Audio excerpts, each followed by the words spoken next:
welcome in. Welcome in. I'm going to try something new today. Hopefully there's no feedback. I got speakers and I want to make sure that there is no feedback.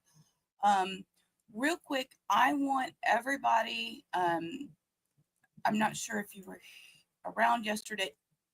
Cindy, my mind's not okay today. I'm going to drop the link and I have asked and made sure that everybody is to chat would be in the Rubber Ramada room. We are doing some changes and I am working on building up hours on the Rubber Ramada channel because we don't know what's going to happen with the True Crime channel just yet. We're still working on it. So you're here. Hi, Ma. Hi, Ma. There's my baby girl. I seen Cash sneak in here too. Hey, Cash. Christine's here this morning. Okay. So today we're going to do something a little bit different. We're not just going to do just trial stream.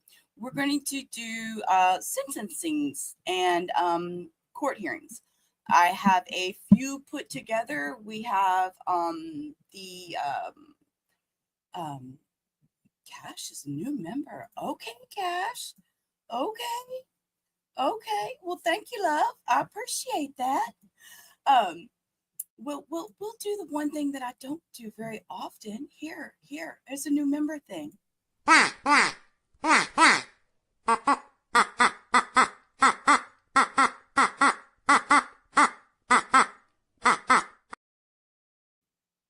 right. See, I don't use it very often. Anyway, so we're gonna go from squirrel. We got major squirrel issues in here.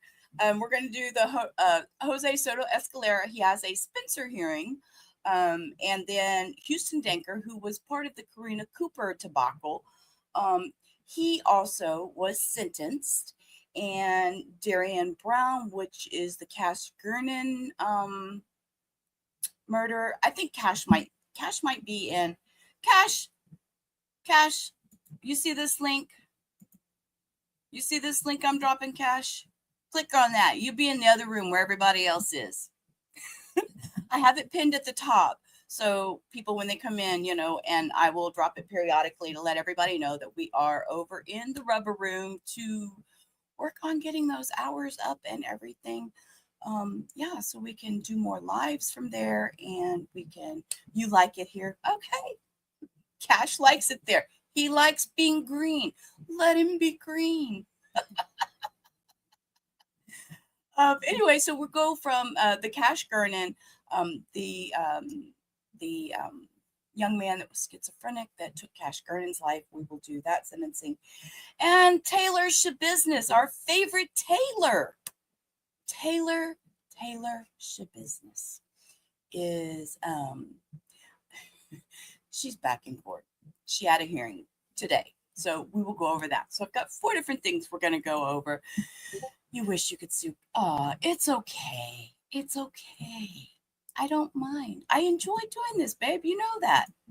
Yeah, I think his name's Darriynn Brown. Darriynn Brown. Yeah, he was schizophrenic, is what it turns out. But he did go to a mental hospital, and he is now, he was sentenced just the other day. So I do have that sentencing also. Hey, TCN. Which room are you in, girl? Which room are you in? You're in the right room. No, you're not. No, you're not. You're over there hanging out with Cash. You saw he pled guilty? Okay, well, we have the sentencing today. We have the sentencing. So there's the link for the room that everybody else is chatting in. So, okay, we're going to just hit roll tape. And we're going to, what I want to do is we're going to do a couple of short reviews of who they are, so you know who it is exactly we're talking about before I do the this is why I love Cash. He's a train wreck that I love. True crime. It's a quiet room. Popping in to hit the like. Well, thank you, Journey. and as I've asked everybody, I please, give me time to get everything straightened out and everything. And hey, no more ads. No more ads, right? We're not a monetized channel, so you're not going to get ads over here until we're monetized. So we've got a ways to go. Oh, you have no more ads because I gave you YouTube Premium, baby girl. Okay, so I want to review a couple of each of them. Each of the cases before we actually watch the sentencing, so we know a little bit and make sure we understand which gosh, I don't even know what to call them, which I was going to say murder, but that's not correct. I don't want to use that term. Which incident they are involved with. So we will review each one shortly before. So opening statements are expected to begin on Monday.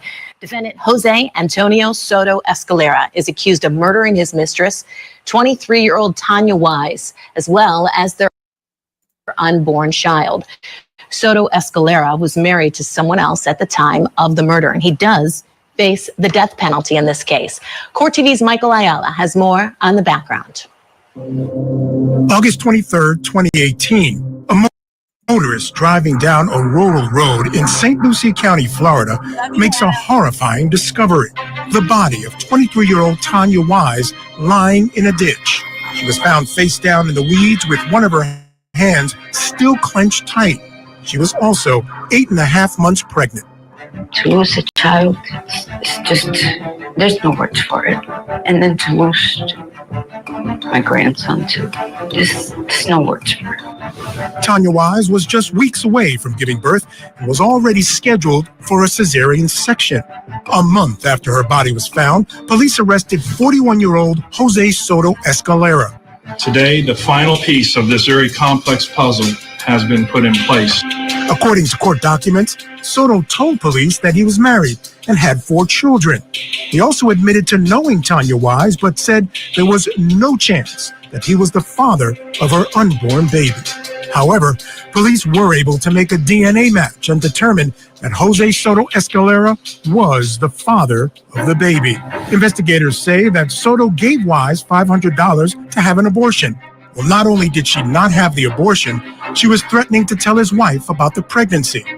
Jose Soto-Escalera is now charged with the first-degree murder of Tanya Wise and her unborn son, Josiah. If he is convicted, he could be sentenced to death. okay, so with that, he was sentenced. He did get the death penalty, and we are now at a hearing. It is a Spencer hearing. Now, a Spencer hearing, I'm going to read to y'all what a Spencer hearing is for. Excuse me.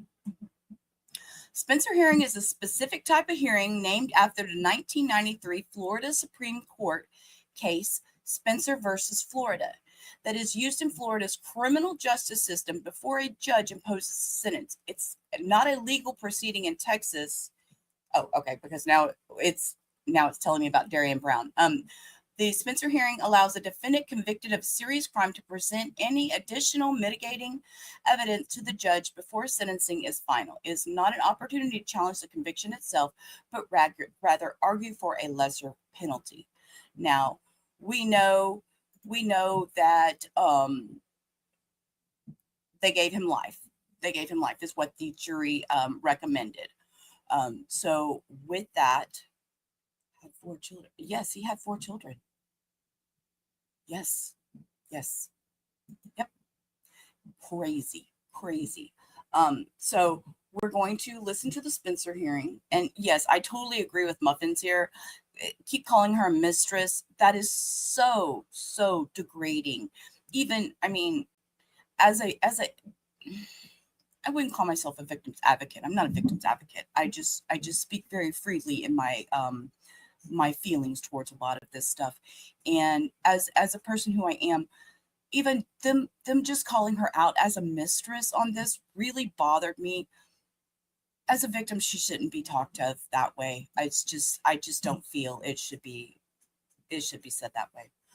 Okay, so this gets very spicy. I have seen bits and pieces. People have put little blurbs. The lawyer and Soto actually get into it.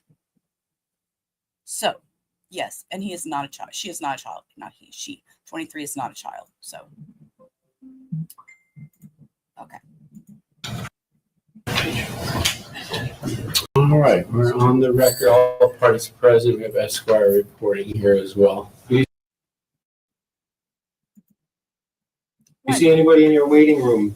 We do have people on the Zoom. They just haven't turned on the Zoom. Here, no, they have turned on. You'll see them in a second.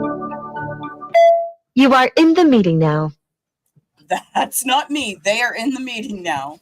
All right, so I see the names of the people. I don't know if you see their names, but you can see their pictures.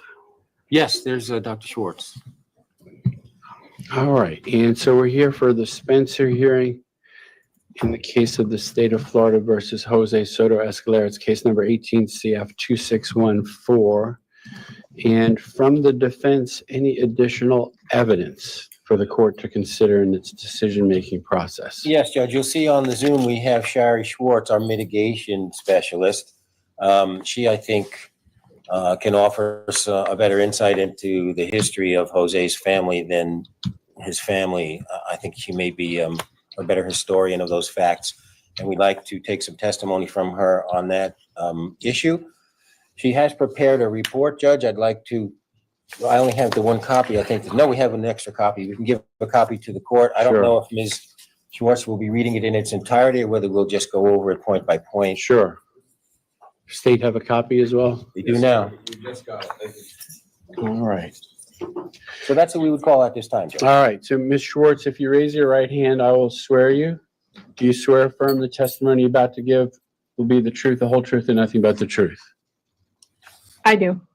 All right. I will pause there to say this. I appreciate Cindy. I appreciate Journey, TCN, every one of you in here. Hannah, all of y'all, you all have your own opinions. And the fact that we can all sit here and discuss it openly and everybody get along, I am so appreciative that we can all have this open discussion, you know, and you know, we all have different feelings towards things and different triggers and emotions sometimes. And, you know, it's just awesome to me that we can sit as a community and discuss things like that. You're doing research. I know what you're researching. Okay, absolutely. That's my muffins. Okay. Mr. Burns, you may inquire.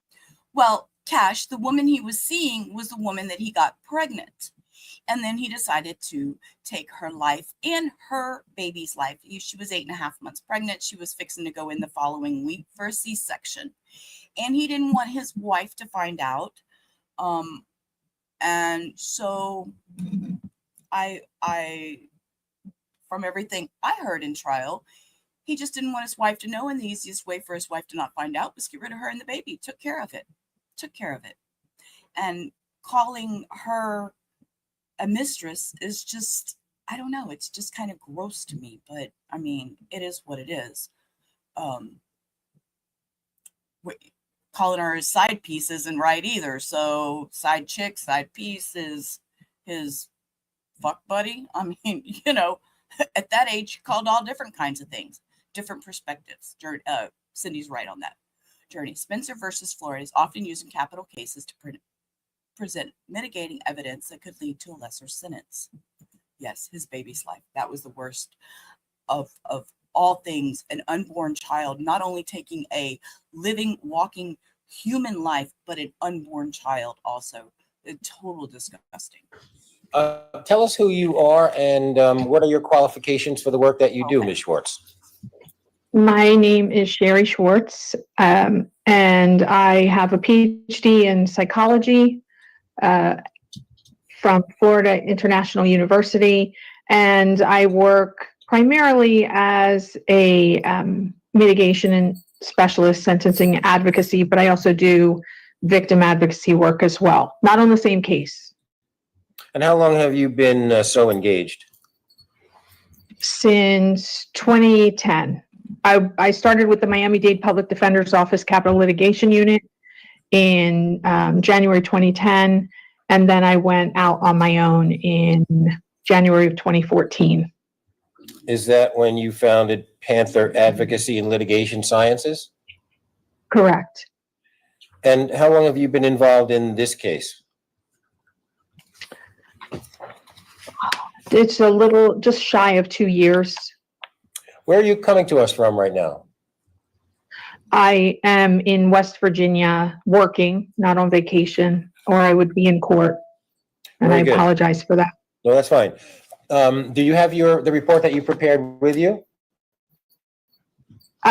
I get what you're saying, Cash. It's mistress has a connotation. Yeah, no, I get what you're saying. Now I get what you're saying. I understand. I'm not misconstruing you. Misconstruing. And look, even Cindy, I agree. Username Tanya Wise. Her name was Tanya Wise. Rather than saying his mistress, we should say her name, Tanya Wise. I totally agree with that. I do. I just have it off to the side, unless you wanted me to read it, or did you just want to ask me questions? However you want to do it is fine. I'll just ask you some questions, but I'm going to kind of run through it topic by topic. If you want to refer to it, go ahead. Just let us know if you're doing it. Okay. I first want to address the title. It's a biopsychosocial report. What exactly does that mean? Right. So biopsychosocial considers the biological, or what I do is I investigate biological factors, psychological factors, and social environmental factors that may have impacted a criminal defendant throughout their life. And where do you derive the information that gets you to form your conclusions and write a report such as you have done? Mostly it comes from interviews of the defendant, but also family, any family members, any friends, coaches, teachers, anybody that knows the defendant or remembers the defendant from a long time ago. Even if they haven't seen them in a long time, these are potential sources of information. Also records, things like jail records. If somebody has served a prison sentence previously, then I would request those sorts of records. So basically any kind of information, medical records that might yield some information on these biological, psychological, and social environmental factors. So it's not overstating it to say that you're essentially trying to reconstruct, in this case, Jose's life from start to present moment. No, I don't think that's an overstatement. But certainly there's a focus on these particular factors that may be relevant to someone's, to why. Okay, I'm going to pause there just to say this. I'm going to rewind it just a second. I thought this was a still photo. I'm sorry. It was just a total squirrel moment for me. Y'all know how I am.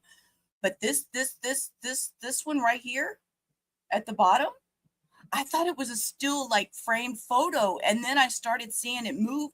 I didn't know that was a real person. I thought it was like, you know, how like on YouTube, how a lot of people have like their picture up and it's just a square. I thought that's what it was. It kind of freaked me out. That may be relevant to someone's, to why the person is in the situation that they're in today. But you certainly cast a wide net as far as people that you might seek information from. Correct. You were you able to observe, whether on television or in person here in court, the testimony from Jose's family in the penalty phase? I was in court, yes. And those are all persons that you have met and conversed with before, yes? Yes, we went to Connecticut and spoke with them. Is there anything that you think is significant that did not come out in their testimony regarding Jose's prior history or family history that you would like the court to consider? And you can refer to your report if you wish. Okay, I'm not referring to it yet, but I may just look through to make sure I didn't miss anything, because I neglected to mention I'm also a college professor, yet somehow when I'm testifying I get very nervous, so I apologize. So one of the things with Jose's mom, so if I take it in chronological order, Jose's mom was 14 years old when she met his dad, who was 20, right? And so they were in Bridgeport, Connecticut. This is criminal behavior. It was criminal behavior back then. on the part of Jose's dad. Mom winds up pregnant with a son that was not Jose. He had an older brother who only lived a few months. Dad, Concepcion Soto, when she got pregnant, they left the state of Connecticut. They went back to Puerto Rico. Well, not back, because she was always in Connecticut since she was a little girl, but he took her to Puerto Rico where his family was. She had the baby there, but they were in an area of Puerto Rico where there was no major hospital. She's a child herself. She has no car, no access to transportation, hardly any money, and the baby became sick. Dengue fever was an epidemic at that time, and that's what the baby contracted. And depending on who you ask, if you ask Jose's dad, he'll say that the baby was just sick and passed away. But of course, if from mom's side, he wouldn't take her and the baby to the hospital. His family was not very helpful, and the baby died at home in her arms. And by all accounts, she was very, very different after that. So she gives birth when she's 15. This happens when she's still 15. A few years later, she becomes pregnant with Jose. She's still young. She's 17. She gives birth to Jose at 18 and then makes her way back to Bridgeport, Connecticut. With Jose? With Jose, yes. And he was just an infant at that time? He was an infant, yes. Little less than a year. And so did Concepcion, the father, return also to Connecticut? He did at that time. Did he stick around? No, a short time after they separated, he was a bus driver in Connecticut. He didn't live very far.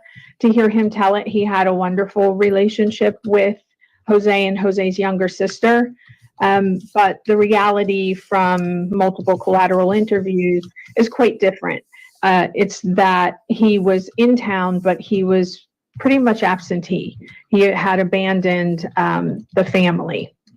So he was not somebody that the kids or Miss Carmen Escalera could count on. And Concepcion had indicated to you earlier in the case his willingness to come and be a penalty phase witness. He backed out at the last moment, is that correct? Yes, and we got two different reports. He told one member of the family that he had contracted COVID. He told another member of the family that he had a stroke. What about alcohol or drug use in the family when Jose was growing up? So Carmen, presumably to deal with the trauma of losing Jose's older brother and then having to be a single mom, and they came from meager means. There's no shame in that, but they really didn't have very much. And to deal with her pain, the trauma, whatever was going on with her, she began to drink heavily. And this was noted by her family, her sisters, Jose's cousins that were in court. And so she didn't take care of the kids, Jose and his sister. They were living in the same building. The family all lived in the same building. It was a close-knit family in that regard. But Jose was raised or living in his aunt's homes in the building. What was the source of income? Who was working what jobs? Do you know? I don't know everything, and I honestly don't know if Dad paid any kind of support. I don't think that he did. He may have provided something here or there, but I don't think he was on any sort of formal child support order. Was Jose's family receiving public assistance? Well, the housing that they were living in was definitely a housing project. So in that way, yes. But in terms of monthly checks, things like that, I don't know. There is a a part of your report called transgenerational trauma. What does that mean, and how does it manifest in this case, please? Well, so transgenerational trauma is something that the science supports, that it's passed down through the generations. So even though in this particular case, even though Jose was not yet born when his mother was a teenage mom, a very young teenage mom, and gave birth and then had the baby die at home, her trauma would pass down to him. And I'm not a biologist. I'm not that kind of scientist, so I don't want to overstep my area of expertise. But I will say, just from the psychological impacts of that science, it shows that this kind of trauma gets passed down biologically, that it actually has impacts on kids and their brain development, emotional development, and things that are, these would be a biological factor, but also a social environmental factor where, in this case, mom is having self-medicating and things like that.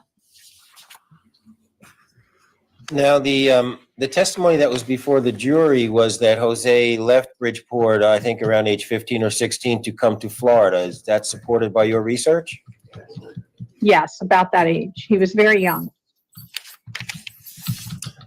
There is a section of your report entitled Jose's Resilience. Tell us about that. Right. So resilience, there's a whole body of literature on that too. I obviously I'm talking about it from a psychological perspective. Resilience is our ability to manage situations and rebound and, come out on the other side okay. And so in Jose's case, throughout his life, he's had adversity, but he's managed to stay out of trouble as a kid, living in an area where people did not stay out of trouble. It was a very dangerous, very high crime. There's government documents on that, as a matter of fact, that I was able to find and read through. And he managed to make his way to Florida, not on his own. He came with a girlfriend's family at that time. And to hear the aunts tell it, this was a good thing for him, because then this way he's now a teenage boy. He's getting out of ground zero for getting into gangs and things that are going on there, things that he had managed to avoid up to that point.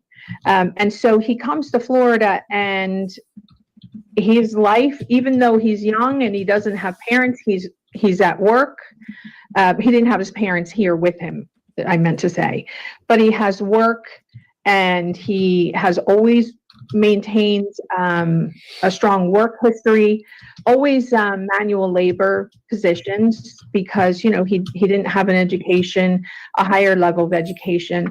But Jose is also someone that's very much tries to make the best of situations that are beyond his control. There is a section in your report, I'll confess I have some trepidation in questioning you about it, but I think it's relevant. It acknowledges the victim, in this case, Tanya and Josiah's loved ones, and they are identified as co-victims, correct? Yes, that's correct. And you develop a little bit, I don't know, I don't think it's your own work, maybe it is, but I think it's derived from studies. What can you tell us about the psychology of being a co-victim in this circumstance? Well, it's not my science. You're correct. It's science that I'm citing. But I do have experience working with co-victims, particularly in homicide cases. And so what we know from the science, but also from practical experience, is that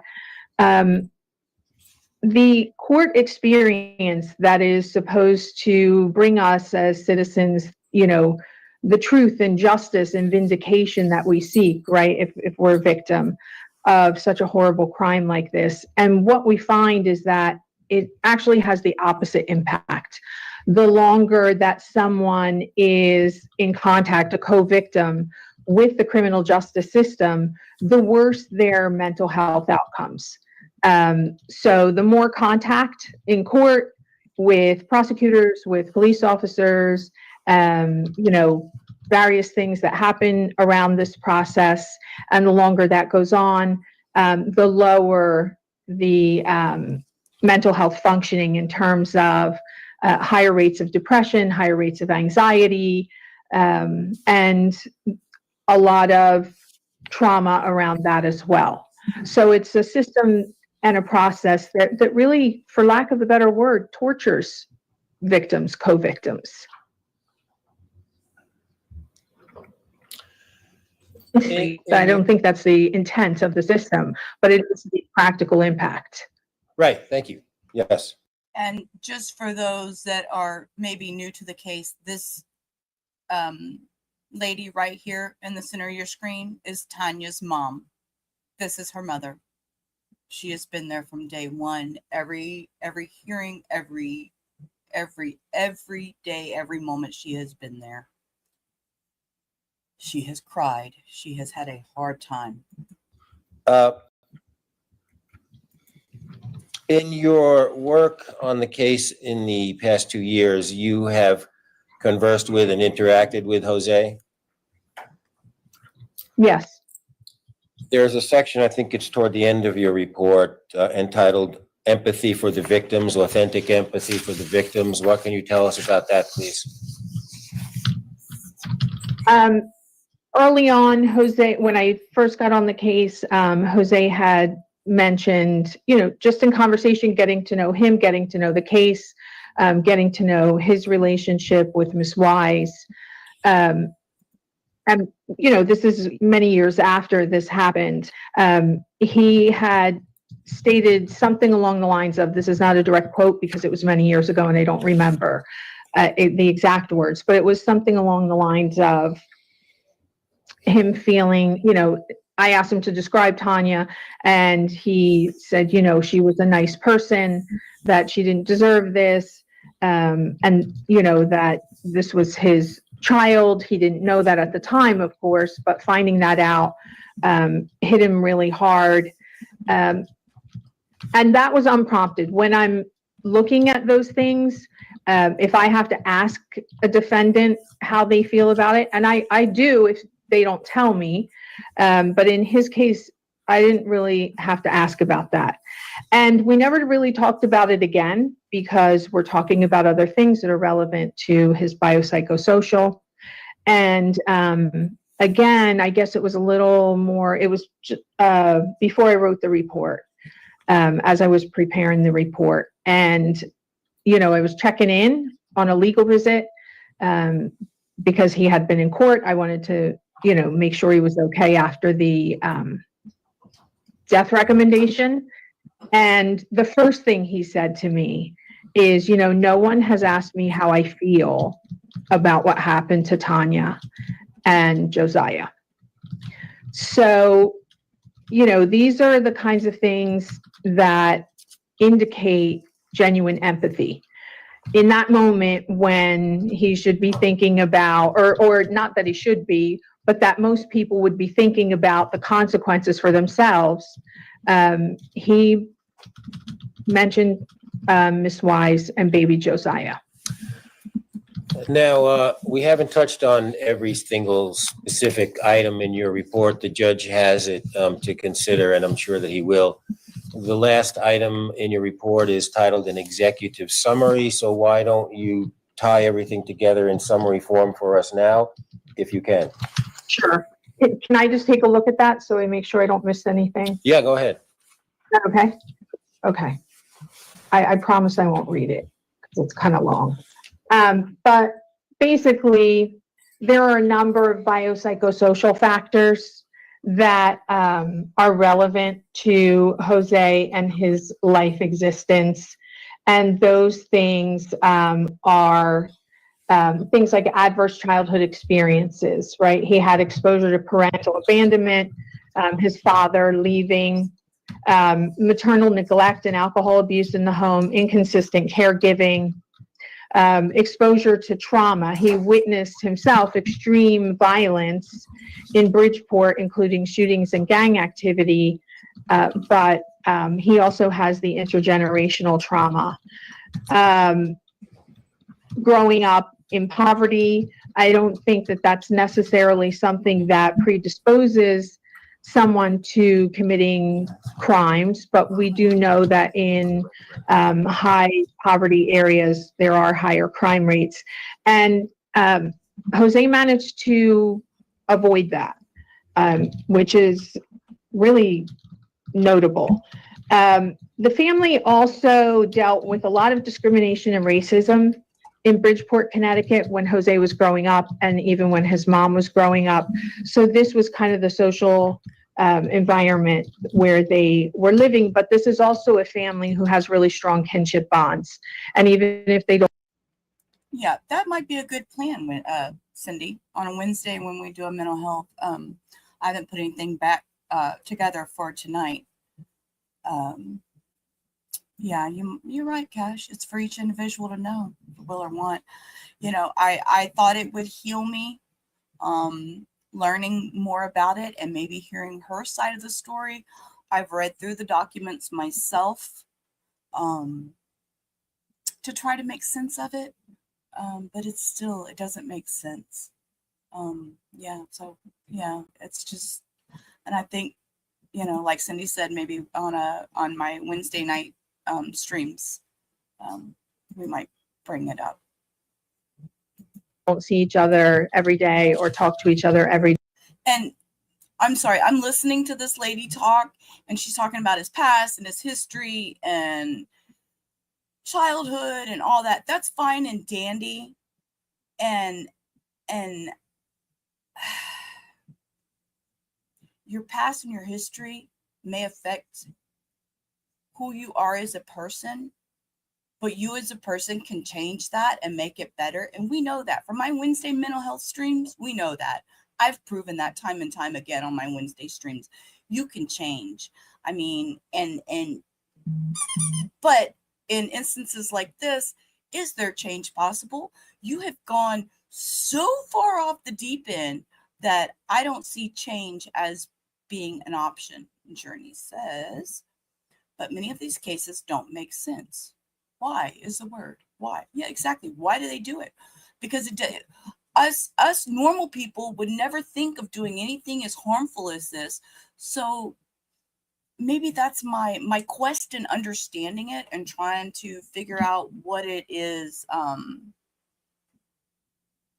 that caused them to do this, or what mentally broke or emotionally broke that caused them to do this. I'm gonna hit play. I have to check my text message. Hubby's texting me. Day, they do, they show up even if they were nervous, they weren't able to really articulate everything that they wanted to say, but they are generally very supportive of each other.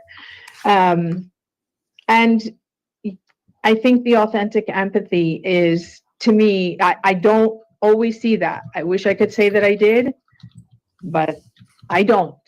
And in this case, it was really remarkable, especially the day. Y'all know I don't usually check my phone when I'm streaming, but with me and my husband, I have to make sure he's okay because he's on his way to work. So After the death recommendation, when Mr. Soto-Escalera, one of the first things that he said with a lot of emotion was that no one had asked him how he felt about what had happened to Miss Weiss and baby Josiah. Thank you very much, ma'am. That's all I have for you. Any questions from the state? No questions. All right. Thank you, Dr. Schwartz. And Thank you. any additional evidence from the defense? Sir, wait. Jose's raising his hand. Y'all, wait. He's raising his hand. Okay, y'all, I haven't seen this. I've seen some shorts about the shit that went down, and it gets a little wild. But he's raising his hand, so Thank you, Dr. Schwartz. And Thank you. any additional evidence from the defense? Judge, may we go off the record for a second? I just Sure. need to have a brief comment. Sure. Absolutely. Thank you, We'll Judge. take a brief recess, allow the defense to speak to their client. hubby's kids, family, full stop. Everything ends. I have to pause. I will mute. I will put you on hold. When it comes to my man or my kid, when my phone rings, it's Rubber's peacing out on y'all for a few minutes. So they go on a break, a long break. Okay. Time to confer with. Okay. You don't think he'll get out of the death penalty? I don't think he will either. That I didn't think. I don't know. What all is said here or who speaks. Like I said, I hadn't watched any of it.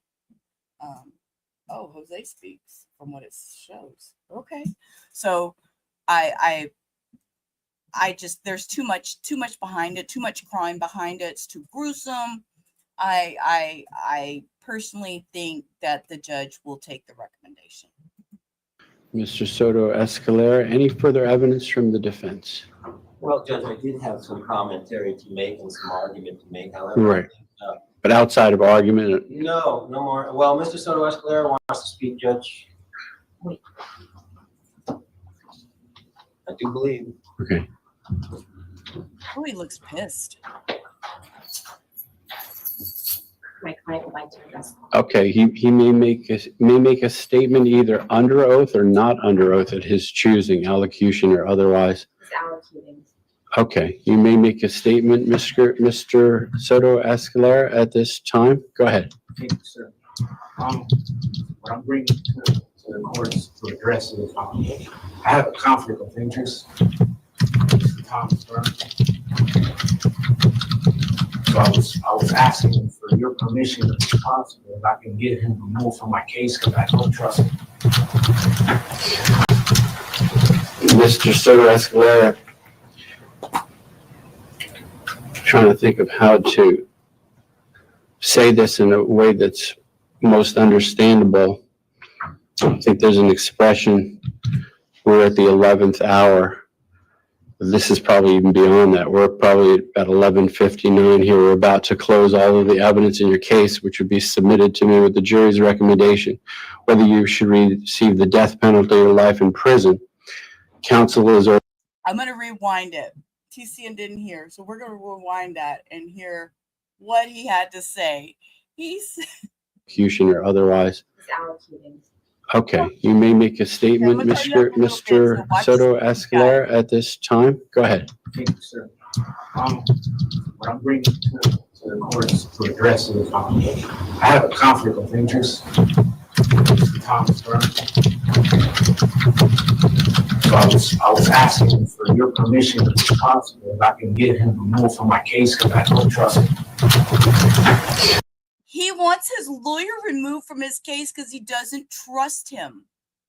Sir, and the judge is telling him, you're at the 11.59 hour of this. Yeah. Hey, Cindy, I think you're right. Somebody in jail told him, try to get a new trial, appeal, something, and this is how you do it. Some jailhouse lawyers. Get out, sir. Mr. Soto-Escalera, trying to think of how to say this in a way that's most understandable. I think there's an expression, we're at the 11th hour. This is probably even beyond that. We're probably at 11:59 here. We're about to close all of the evidence in your case, which would be submitted to me with the jury's recommendation, whether you should receive the death penalty or life in prison. Counsel has already done his job. They've already completed their work on the case. Really, at this point, all that's left for them to do is argue to me. So I don't believe there's really any purpose in that at this time. Even if I were to grant your request, there's nothing left for counsel to do at this time other than to make argument to me, which quite frankly could be persuasive, but given the judge's function, where we are, as I mentioned, 11:59 metaphorically, there's really not much purpose in that. So from counsel, since it does affect counsel, does counsel agree with my observation on that particular point? I'm going to inquire Mr. Soto-Escalera whether he wants to speak about the decision I have to make and give me input in that regard, because he has the right to do that. But that's separate and apart from what's being said now. Does counsel for the defense agree with my observation as far as, if this is a request to discharge counsel, where Absolutely, Judge, and the that horse is out of the barn at 11:59 p.m., I suppose would be the metaphorical. correct. And as I explained to The horse is out of the barn. Okay, that's a good one. my client, I am not qualified to be on the case by myself because I'm only second share qualified. So Mr. Worth has to remain on the case to the duration. Right, and just for the record, I haven't heard the arguments yet, but there's been a substantial amount of mitigation put before me, both at the trial and additionally here today, that I have to consider and digest. And does not seem to me that there's any reason for me to discharge counsel at this time.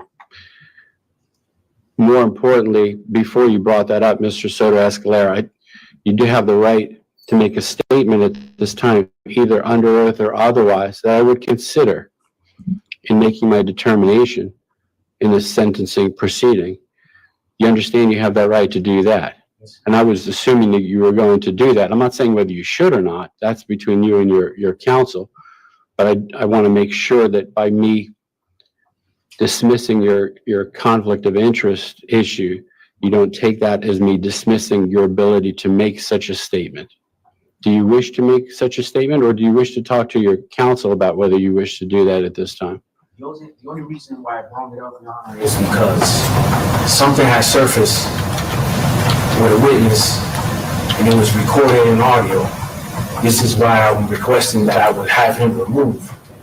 But if I can't remove him, I would like you to see what I'm speaking about so you can understand what I'm trying to say, if you have the time. With regard to that, that would be a decision in this very important context for your attorneys to make, whether to submit that issue to me as far as potential mitigation. And I would, as I'm required to do, I would defer to their professional decision in that regard. I think enough, Judge. I'm going to lay it all out on the record, okay? I think Mr. Soto. Okay, I think this is where he loses his shit. I think this is where he loses is the lawyer's fixing to tell him off. Hold up. I've seen a little preview of this. No, you're running to DeWitt. Okay, yeah. And the horse is out the barn and he's running circles in the ring. So, look at the jaw lock on his face and that side eye. Look at the lady attorney. She's like, oh shit. It's fixing to go. Oh my God, here we go. Ready? I'm gonna hit play. I think enough, Judge. I'm going to lay it all out on the record, okay? I think Mr. Soto-Escalera is hurting his situation. He's proceeding in ignorance on the advice of ignorant people. What he is referring to is a Zoom recorded deposition, the first such deposition I ever did in my life. We witnessed Lucinda Cook. This was done, I think, on a Tuesday when it was a court holiday, when we were in the midst of trial or jury selection. I'm not sure exactly where we were yet. And before Ms. Cook joined, there was a recording with chit-chat between me and Mr. Richardson about witnesses in the case, about the state of the case, about why I was calling witnesses and not calling witnesses, and complaining about somebody who had Ms. Minton's credit card and was going over the limits, and chit-chatting as counsel do between themselves, waiting for a witness. And I don't think people understand the context of how attorneys talk to each other. I think that the witnesses who overheard this, Ms. Lucinda Cook and whoever else she communicated with, think that because this is a capital murder case, me and Mr. Richardson should be like this, with our hands around each other's throats every moment. And we were not that way. We were chatting as counsel do in the case. And in a capital case especially, do counsel and adversaries have to communicate frequently and exhaustively to get the thing from start to finish done. That's all that it was. There is nothing in there that was inimical to Mr. Jose Soto-Escalera's defense, and I defy him or anyone else to point to any action or anything that I did or said at any point in the preparation of this case or in the trial or in the penalty phase that was contrary to his interest. It's nonsense and bullcrap, and that's what he's on about, Judge. So he can feel however he wants. He's an idiot. On this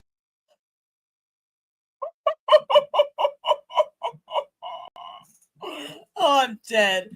I'm dead. He can feel any way he wants. He's an idiot. That was contrary to his interest. It's nonsense and bullcrap, and that's what he's on about, Judge. So he can feel however he wants. He's an idiot. On this issue, at least. In that regard, for Mr. Soto-Escalera's benefited the people who are here observing this proceeding, regardless of the court's sentence. Okay, stop. Let me say this. Let me make an apology. As comical as this shit may be, and I love to put comedy in the chaos, I actually feel extremely bad for Tanya's mom at this point. Sitting here in this Zoom hearing, she's on Zoom listening to all this. I feel so sorry for that lady to have to deal with the drama and trauma shit that this guy has layered on. And yeah, his horse needs to go back in the stable because it's all out now. Hey, vamos, how are you, hun? Yeah, I mean, it's at this point. Decision whether I impose a life sentence or a death sentence. There are appeals that take place directly and then indirect appeals which relate to assistance of counsel, whether the defendant received proper assistance of counsel. That's for a different day. I could see this coming up perhaps in that scenario on the merits to be figured out at that time as appropriate, which goes back to what I said before. The evidence is in, mitigation has been placed before me. So we're at that stage where I'm to consider that. Put differently, if Mr. Soto-Escalera feels that Mr. Burns did not properly litigate his case for whatever reason, there will be a proceeding in that regard.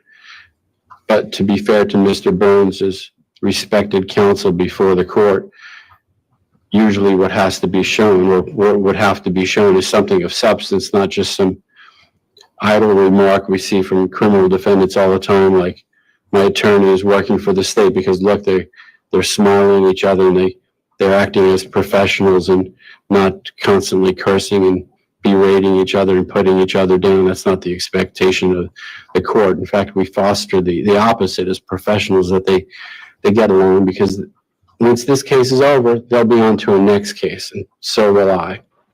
And so as professionals, they have to work with each other. But more importantly, as I mentioned at the outset, that is for another day.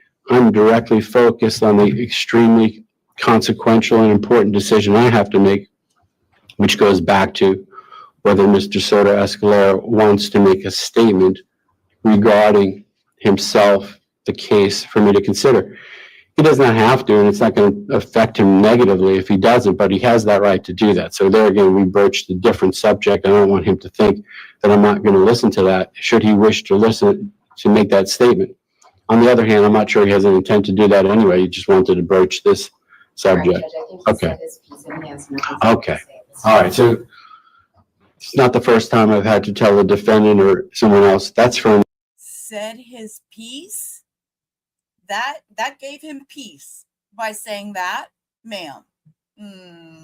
Another day. There is a right to have a motion for post-conviction relief with regard to your Sixth Amendment right to counsel. That's for another day, really, regardless of my decision here.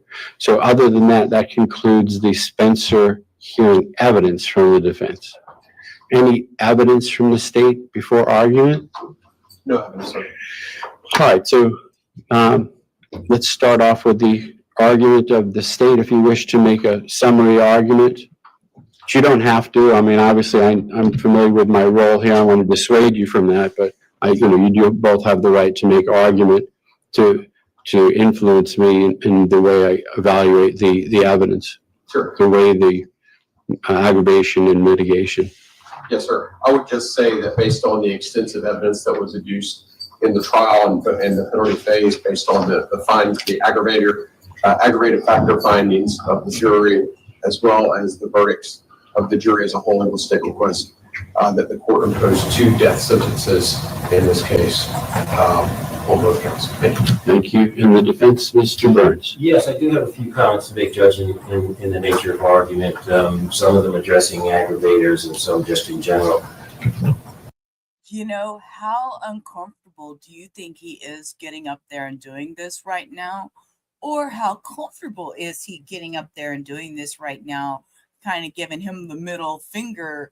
Here I am pleading the last of your case for you get the death penalty, asshole. You know what I'm saying? I mean, I'm just speaking freely.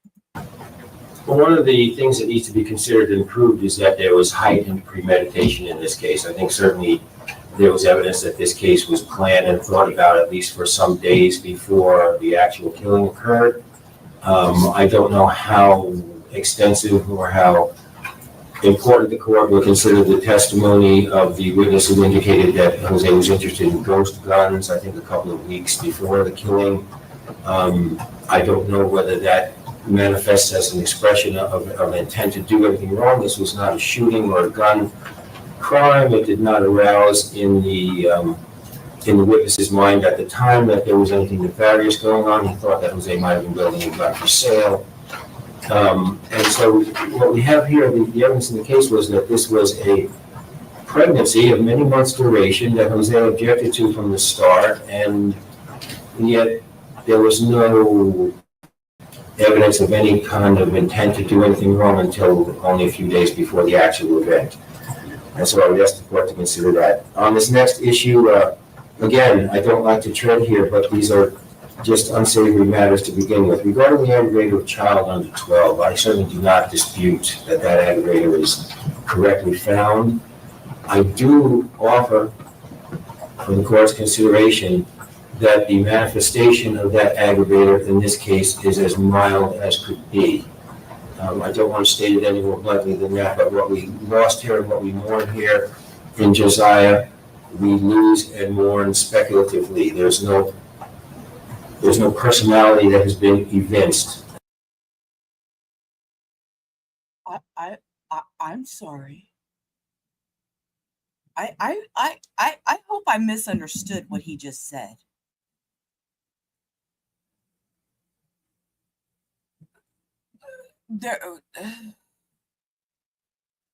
He's talking about the unborn child having no life and no personality, and that I have to rewind. I'm sorry. It's my channel. I'm going to rewind because I hope I misunderstood him.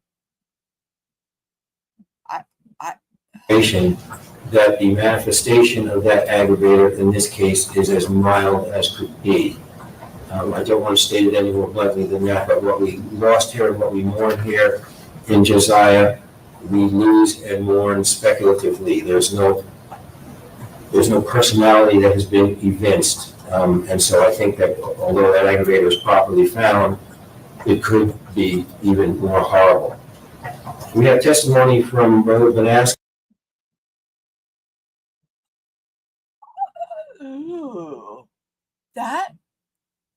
That just grinded my gears. It made my head hurt. I think all my screws just popped out of my neck. What? How? So, relative to the court imposing a life sentence without the possibility of parole, which is what I'm asking for in regards to each victim. That Jose's been fined while he's been incarcerated for many years in the county jail, which is not designed for long-term incarceration.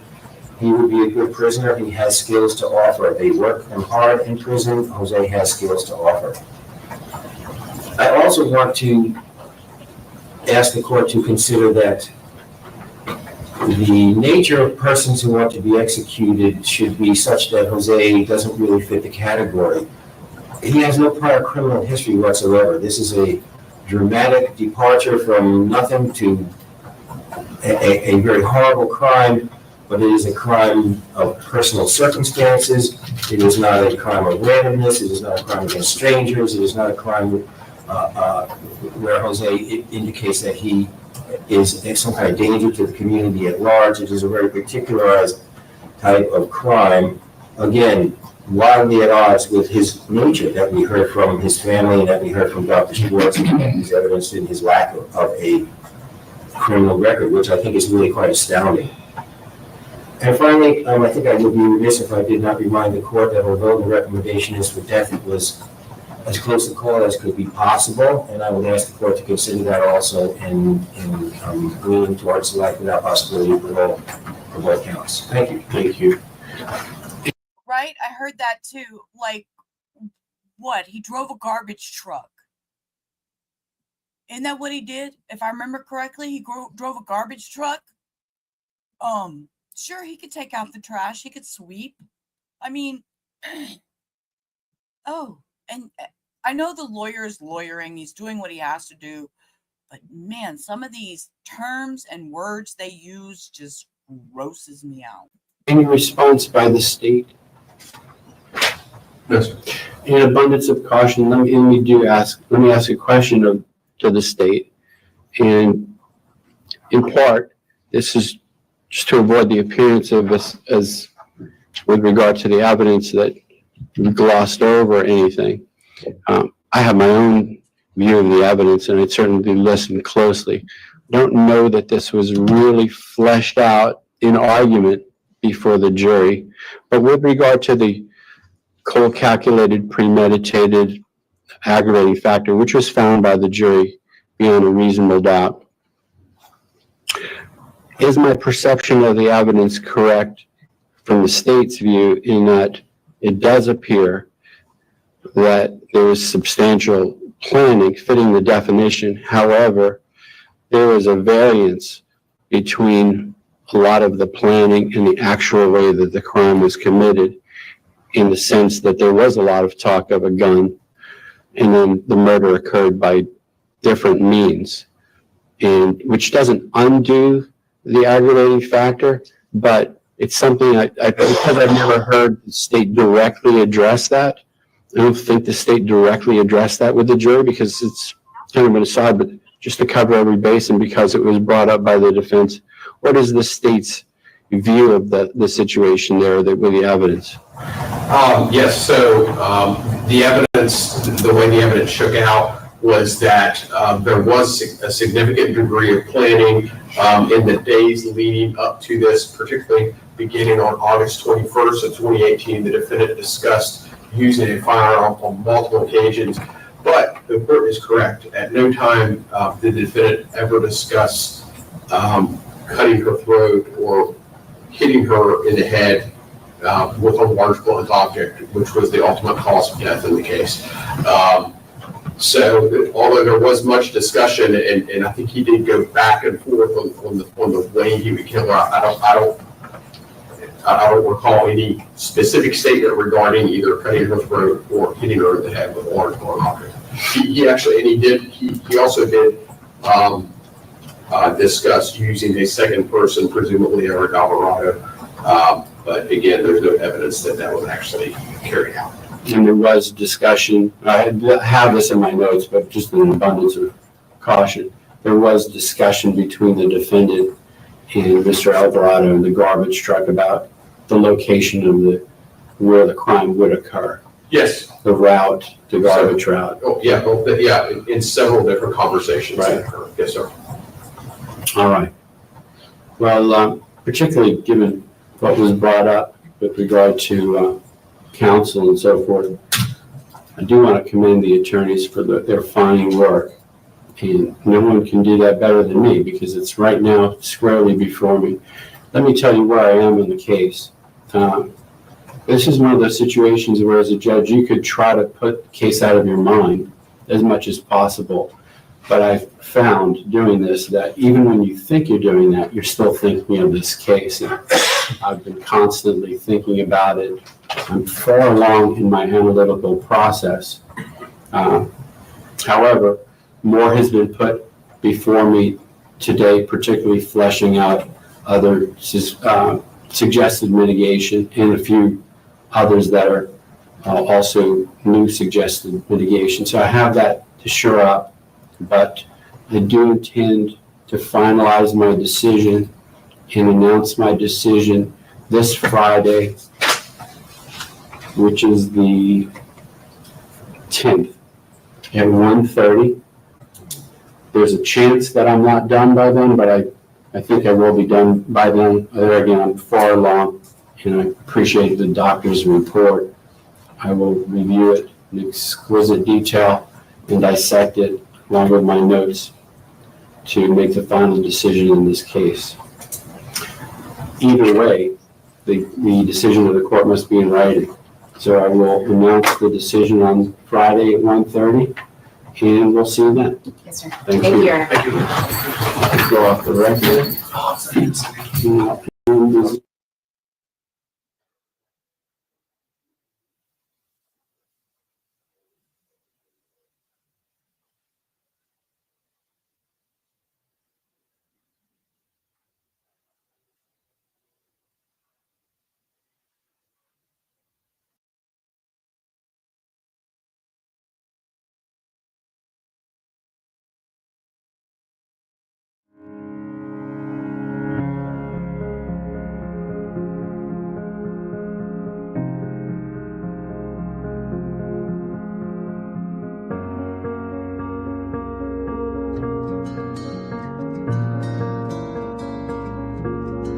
You're always online, chasing the thrill in the dark corners where nightmares are real. Whispers and shadows, stories unfold, innocence lost in the secrets they hold. Reach out and touch cracks, leave the screen, step outside. Reach out and touch grass, feel the earth, feel alive.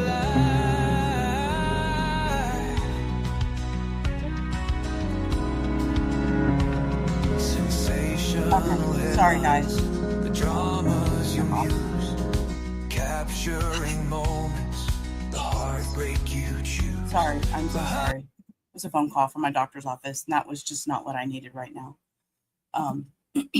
Anyways, yeah, touch grass. Hey, Lois. Sorry, I'm so sorry, guys. Yeah, I don't know if y'all remember me talking about my rheumatologist passed away, and now they're telling me I have to wait till February in order to see a new doctor to get my medication refilled for my ankylosing spondylitis, my fibromyalgia, and my Ehlers-Danlos. So I'm fixing to have a meltdown. So I really need to go back to streaming right now and get them out of my head, because it's a lot to deal with. Losing a doctor that you've been seeing for 20 years. 20 years I've seen this doctor, and for her, I mean, you know, it happens. You know, unfortunately, she died of brain cancer. I did not know until yesterday morning when I went in the app to refill my meds, and now that's them calling me, telling me that they can't give me medicine until February.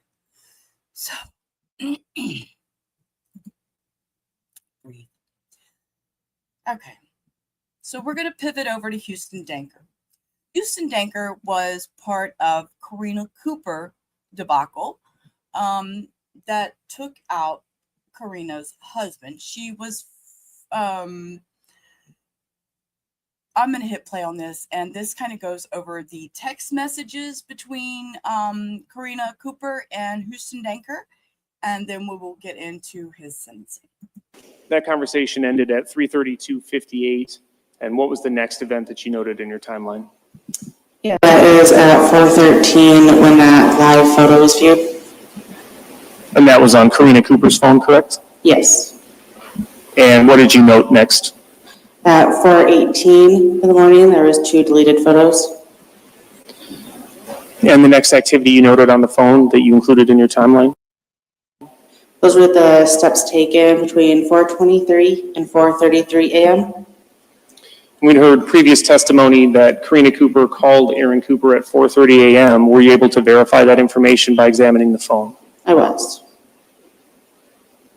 And how did you verify that information?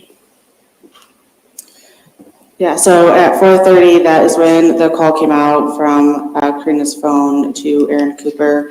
That is also located on the U.S. cellular records. All right, so then the next thing you noted here, you have 3 separate entries. What are those? At 4:31, again at 4:31, and 4:33. Yeah, those are calls from Aaron Cooper to Karina Cooper. And the length of those phone calls then, and this is looks to be more or less immediately following the phone call to Aaron Cooper, 1 second unanswered and 23 seconds? Yes. And then what's this next piece of information at 4:33:43? Yeah, that is when Karina Cooper's cell phone called 911. And what's this that we see at 4:34:44? That's when Aaron Cooper called 911. And at 4:39 a.m.? That's when Aaron Cooper arrived at the address of 1846 K Ave. All right. And 4:42 a.m.? That is when the first deputy arrived at that address. That's okay.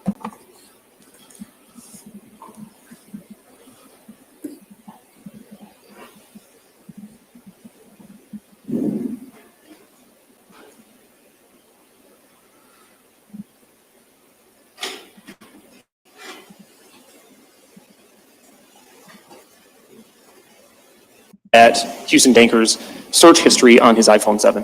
I did. Showing you the next slide. It looks like we have an icon here for Google. It says Google search history. Could you explain what you were looking for and how you completed that search? Yeah, so for on the phones, I narrowed it down to the time that the incident occurred, and I located some search history. And then after that, I got rid of the timeline, and it located some other history that was also around the same time that doesn't necessarily have a timestamp. And it may be fairly obvious to some people, but perhaps not everyone. Can you explain what a Google search history is? Yeah, so what Google search history is basically an index of a whole bunch of different sites. So when you go to search something, it tries to pull what it thinks you are searching for, the most accurate thing. And again, perhaps fairly obvious, but these searches are completed typically manually or input by a user. Is that correct? Yes. And you just included the results of that search that you did in attempting to locate the searches that Huston Danker had completed here on this next slide. Yes. What is you could just go through a couple of the results that you found. Yeah, how to kill somebody with antifreeze, best way to kill somebody with no way for anybody to find out who did it, how to save snaps without them knowing. And then the SS on here is how to screenshot on Snap without them knowing 2021. And that was searched on February 16th, 2021. And some additional history that you located. So this was on May 11th, 2021 at 9:20 p.m. Is sodium sulfate, is it deadly? This is on May 22nd, 2021 at 8:32 p.m. I might sound strong, but diphenhydramine versus bromethylene. This is the same date and time, a little bit later, at diphenhydramine, does it kill humans? Again, on May 22nd, this is now at 9:17 p.m. the black market. This is 6/18/2021 at 5 p.m. Old open Snapchats be found again after being seen in the state of Iowa. And what's the date of that particular search? Yeah, that one is June 18th, 2021 at 5 p.m. And so again, that's the date of Ryan's death, correct? Yes. This is again on June 18th. And this lady on the screen is Karina Cooper, because this is her trial, because Huston Danker chose to plead guilty and did not go with a trial. 6:17 p.m. Our Snapchats encrypted. This one's on July 1st, 2021 at 10:26 p.m. Where do murderers go to prison?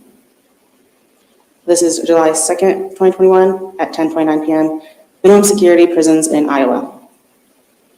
This is again on July 2nd at 10:30 p.m. High security prisons.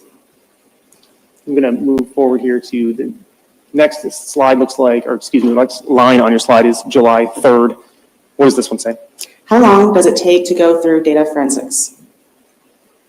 And the 10th? Leavenworth Prison. Isn't it interesting the things that he Googled? You know, your Google search history can get you in some big trouble. You know, if you admit to being guilty of a murder, people don't Google bad shit. How to permanently delete Snapchat data. And if I remember correctly, it was the Snapchat data that pretty much sealed the fate in this case. And July 16th. How to permanently delete Snapchat data. So this is approximately 1 month after Ryan's death, is that correct? Yes. And now from November of 2021. Does your Snapchat location turn off when you log out? Did you find then some additional searches related to Snapchat and the functioning of Snapchat? I did. Can messages be accidentally sent to somebody else on Snapchat? Can the feds pull Snapchats back up? Can data forensics retrieve old Snapchat conversations from an iPhone? Can old opened Snapchats be found again after being seen in the state of Iowa? Does Snapchat save every message and picture I send, even if opened? What is received with a search warrant sent to Snapchat? Can a state investigator read through old Snapchat conversations? Snapchat saved messages. Can data forensics pull Snapchats up?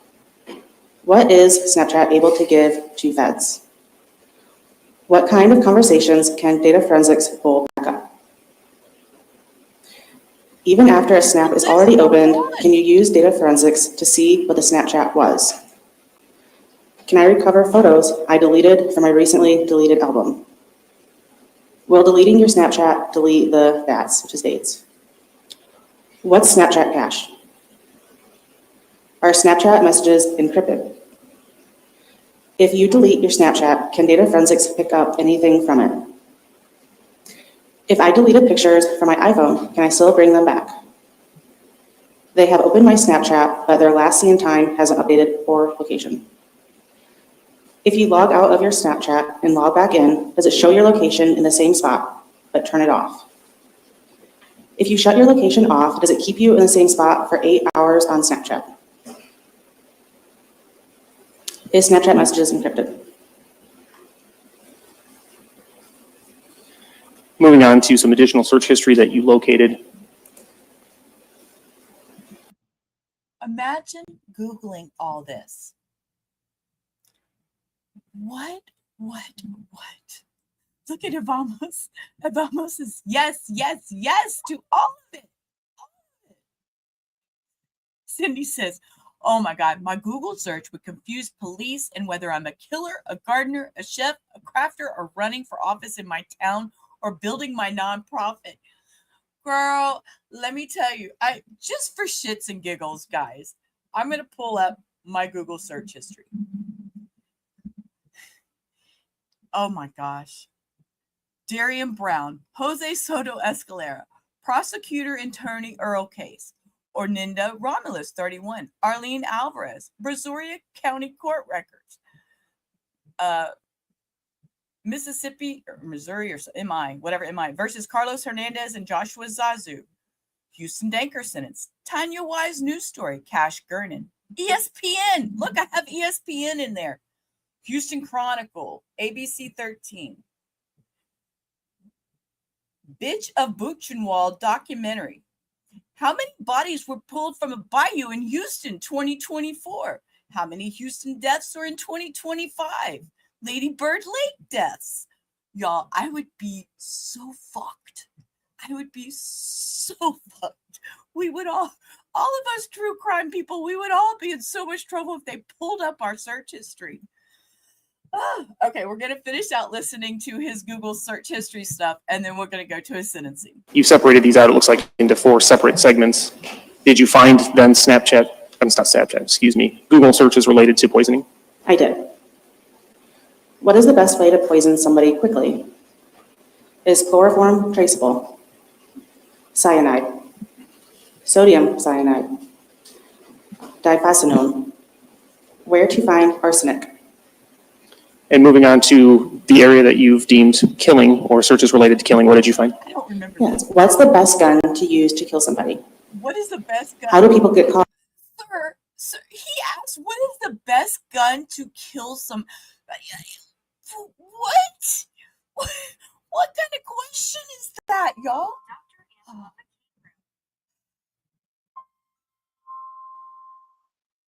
This is my rheumatology office calling me again, and I don't even know.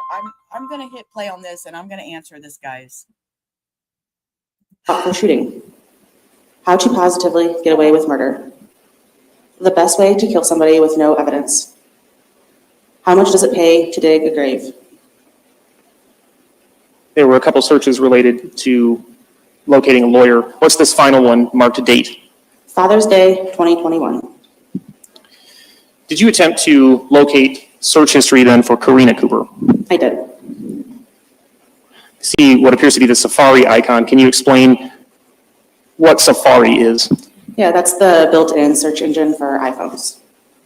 And so this is information that you're taking from her iPhone that you referenced previously? Yes. Were you able to locate relevant search history for Karina Cooper? I was, but not between these dates. All right. So it says gap in Safari search history from February 13, 2021 to June 1st, 2021. What does that mean? It means there was no search history between those dates. Like I mentioned before, the pattern of life.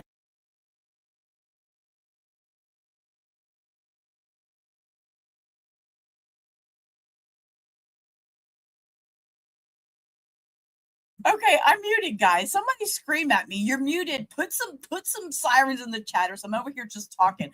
Got off the phone with that rheumatology office, and they wanted to know if I wanted to make an appointment. They're like, we got your referral. Do you want to make I said, no, ma'am. No, ma'am. No, not if you can't see me till February. No, thank you. Goodbye. And I hung up on her. Okay, so we're going to read Cindy's real quick. Cindy's searches are Whopper Wednesday, Lily and Jack Sullivan, WPEC 12, which I'm assuming is her local news channel, Emmanuel Haro, Words with Letters. Letters are hard for us some days, right, Cindy? Oh my God. Which serial killers stalk their victims? David, which is the one that's with the Celeste Rivera's thing right now. Seacoast Utilities, Chrysalis Health, How long to make rock candy from scratch? And the weather with her zip code. Oh my goodness. You go, girl. You're just as crazy as me. I mean, that's from your phone. Now, see, that was what I read from my phone. I'm not even going to try to look what's on my computer. Not even going to try. All right. So with that, we're going to jump over here to Huston Danker sentencing. And I'm sure everybody who has watched any of my streams remember the handsome judge from the Karina Cooper trial. So with that, we're going to hit play. I'm going to move those words up here. Oh, that was fun, Cindy. That was a good sidebar. I appreciate that. Morning by Assistant Attorney Generals Israel Koyaga and Michael Ringel, and Assistant Tama County Attorney Geneva Williams. Mr. Danker is here this morning along with his attorney Leon Speaks. On August 12th of this year, Mr. Danker entered a plea of guilty to the offense of murder in the first degree in violation of Iowa Code Section 701.7 and 707.2, Parent 1, Parent A, Class A felony. Today is the date that was set for judgment and sentence. Let me ask you, Mr. Koyaga, is there any legal cause at this point to be shown why judgment and sentence should not now be had? No, Your Honor. Mr. Steve, let me ask you the same question. There's none. And I didn't see anything in the file, but has there been any sort of motion to arrest or judgment filed in this case? There is not. All right, then, Mr. Koyaga, does the state wish to be heard? Do you wish to be heard on behalf of Mr. Day? I will be brief. At times like this, the words by the counsel are hollow. This was a tragedy of unimaginable proportions, especially in a small community like this where everybody knows everybody. Huston Danker was blinded, both emotionally and spiritually and morally. It led him to aid and abet Karina Cooper in the murder of him. But Huston Danker is not a man without worth. He's not a man without promise. He pledges to his family and to his community, that he will take advantage of his isolation to improve himself, improve his aspects and prospects for being a good citizen. There's more than enough greed to go around, and what every crime has ripple effects. This has cataclysmic effects for families and communities, and Huston Danker pledges to the best of his ability to correct the damage that's been done. Thank you, Mr. Spees. Mr. Danker, Iowa law requires, sir, that I give you an opportunity to address me before I render judgment in your case. There is no requirement that you say anything, but if you do have anything you would like to say, this is your opportunity. So anything you'd like to say, Mr. Danker? No thanks. All right. That's the first time I've heard him actually speak. He said, no thanks. Okay. And the in the background is not me. I don't know. That's like court reporter or something talking into her little elephant muzzle or whatever. I hear it. Mr. Kodiak, I understand there are potentially 3 victim impact statements today. Prior to going on the record, I had a chance to meet briefly with the council, and we discussed who the potential statements would be from. And my understanding, Mr. Spees, there's no objection to any of the folks who are proposed to be victim impact statements. Is that correct? It is, Your Honor, yes. All right. So, Mr. Kodiak. Thank you, Your Honor. Yes, there are 3 victim impact statements. The state will call for the first victim impact statement, which will be read by Ryan Cooper's sister, Michelle Wilson.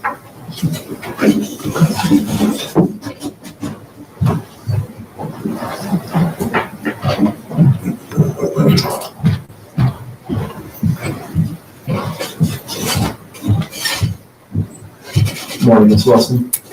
Go and have a seat. And Ms. Wilson, you can move that microphone a little bit, I think, but we don't swear you in or anything like that. I am going to ask, however, that you please just give us your first and last name and spell them so we have clear who's here for the record. Sure. Michelle Wilson, MICHELLEWILSON. All right, and Ms. Wilson, whenever you're ready, you may go ahead with your statement. Thank you, Your Honor.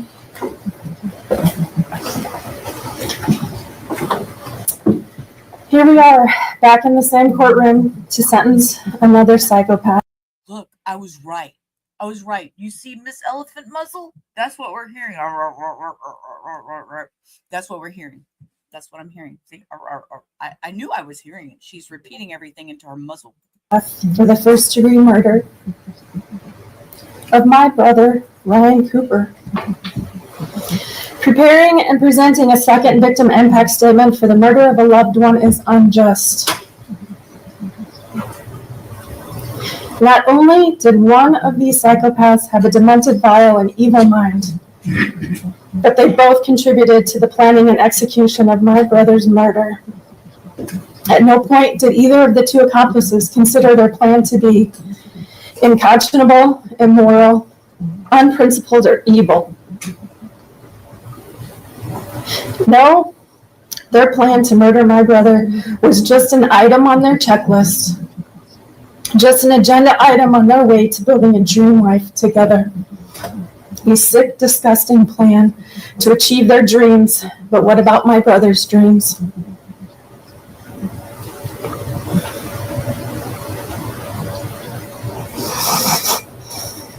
Ryan dreamed of being a farmer every day of his life. Ryan dreamed of being a farmer like his dad, his grandfather, and his great-grandfather. I was 10 years older than Ryan and remember so much about him as a young boy on the farm. I remember numerous times he would stand at the front door watching the tractors and equipment roll in and out of our farm, just hoping one would stop, open the door, and motion for him to come out and hop in.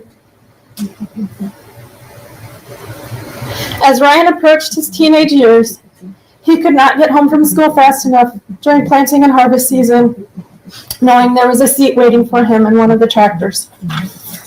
After high school, Ryan went straight to working on the farm, He had followed Dad and Grandpa around for years, and now it was time to use the knowledge and skills he had taken in and continue on in the family legacy. Ryan obtained his CDL to be able to haul grain and livestock. He continued to learn more about the cattle business by feeding and caring for cattle at the family feedlot alongside Dad and Grandpa. He also attended cattle sales with Dad to learn about buying and selling livestock. Farming was not a job for him. It was a career, a family legacy, and he loved every minute of it. Ryan also dreamed of being a father. He first became a father at the age of 24. His firstborn was a son, and he was the proudest father. After divorce and a couple years of being single, he shared with me once how concerned he was that he would never have any more children. He was afraid he was getting too old. He was still in his 20s at the time. We were a decade apart in age and lived over half a state away from each other, so we did not see each other or talk that often. But I remember each of the phone calls I received from Ryan over the next couple years. Each of the 3 calls he made to me to tell me he was going to be a dad. And each of the 3 phone calls to announce their births. You could see his enormous grin and the sparkle in his eyes through the tone of his voice on the other end of the line. Ryan spent his years as a dad loving his children unconditionally, being a great role model and teaching them right from wrong. He loved showing the kids around the farm, teaching them about life and farm life, sharing his hobbies with them, and giving them a fun and safe home to grow up in. Ryan took his role as a dad just as seriously as his career on the farm. Aside from his dreams, Ryan was a quiet man. He preferred to stay in the shadows. He was generous and a well-respected member of the community. He would give the shirt off his back and more to anyone in need. No one had to ask, he just showed up. Ryan didn't do things for attention. Ryan did things to be a good human. Ryan's dream was to make a career and a life for himself and his family on the farm. Ryan's dream was to have a family, a home full of kids to love and to care for, to watch his children grow up and his children's children grow up. What Ryan wanted most for his children was for them to understand that showing love and compassion for others was being a good human, that working hard was honorable and rewarding. Those were Ryan's dreams. What was your dream? Was it your dream to have Ryan's life? You would murder him and assume his place in his family? To take over his dream and the life he had worked so hard for? You had 2 beautiful children. Why did you need Ryan's life? Was your dream to be like Ryan? To be kind and compassionate, hardworking and honorable? You would murder him and then swoop in to make it look like you're a savior to a family who had lost their father in this unimaginable tragedy. Did you really think you could be like Ryan? No, I think your dream is more disgusting than that. You honestly thought you could murder someone and get away with it, but that isn't how the dream was supposed to, but this isn't how the dream was supposed to end. Your dream didn't end like this, here in this courtroom. Did it? I don't know you. In fact, today is the first I've ever seen you. But what I know of you, you believed you could do anything and get away with it. I think you're a psychopath, just like your accomplice. You couldn't appreciate the life you had. You wanted someone else's. You wanted Ryan's life. You wanted Ryan's dream.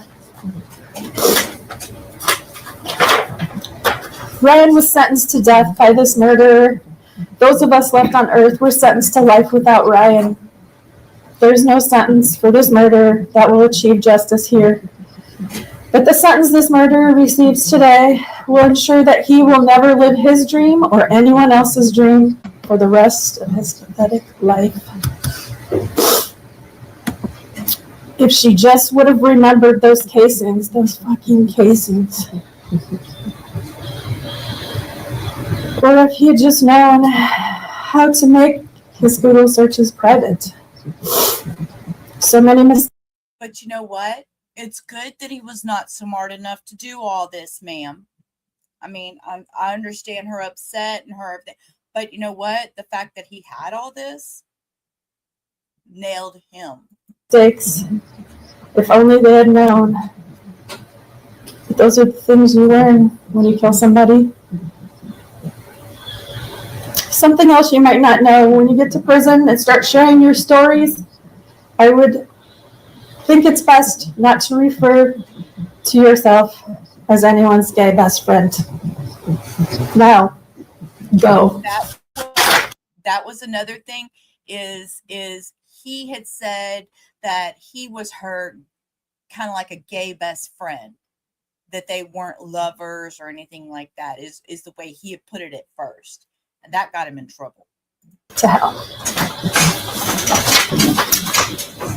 And what? She said he can go to hell? Go to hell. Thank you.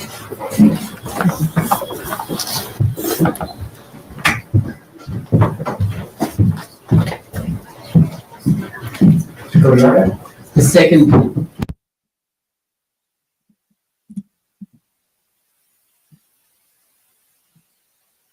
Okay, and there's an undisclosed minor, says not shown, and they're not going to let the voice be heard either. So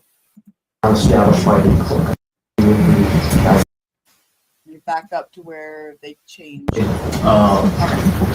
family, that would be the last victim statement. All right.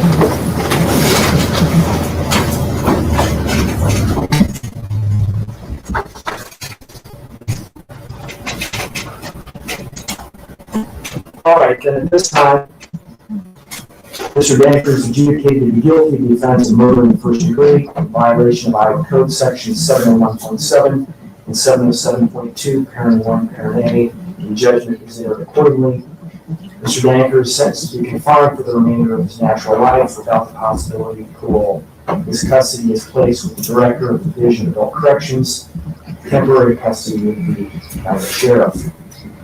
Mr. Danker is ordered to pay victim restitution to the estate of Ryan Cooper in the amount of $150,000 as required by Iowa Code Section 910.3B, Parent 1, and restitution in the amount of $14,944.78 to the Crime Victim Compensation Program. And just for the record, Mr. Steve, my understanding is there's no objection to those amounts. Is that correct? That's correct. Mr. Danker shall also make restitution for court costs in the amount established by the court. Mr. Danker did file an affidavit, financial affidavit with respect to category B. My understanding is, I've reviewed that understanding. I reviewed that affidavit. My understanding is the state has no objection to me making a determination based on my review of that affidavit as to Mr. Danker's ability to pay category B restitution. Is that correct, Mr. Kodiaga? Yes, sir. Based on my review of that affidavit, I will waive payment of category B restitution for Mr. Danker. As required by Chapter 81 of the Iowa Criminal Code, Mr. Danker shall provide a DNA sample to the Department of Correctional Services for purposes of DNA profiling. Pursuant to Iowa Code Section 811.1, I know appeal bond is permitted in this case. As far as the reasons for my sentence are concerned, the sentence imposed is mandatory and the court has no discretion to impose anything else. Mr. Danker, I do give you some credit for your guilty plea and taking some responsibility for your actions in connection with the senseless murder of Ryan Cooper. Whether you admitted your full involvement in exactly who shot Ryan Cooper, we may never know. I also hope that you have the opportunity to demonstrate your worth as indicated by Mr. Spees moving forward. But all that said, your guilty plea does not atone for Mr. Cooper's senseless murder, which has impacted so many people, as you've heard here today from the victim impact statements that have been given. You'll have plenty of time to think about that, ponder that with your sentence. Mr. Danker, I need to let you know that you have a right to appeal this case to the Iowa Supreme Court.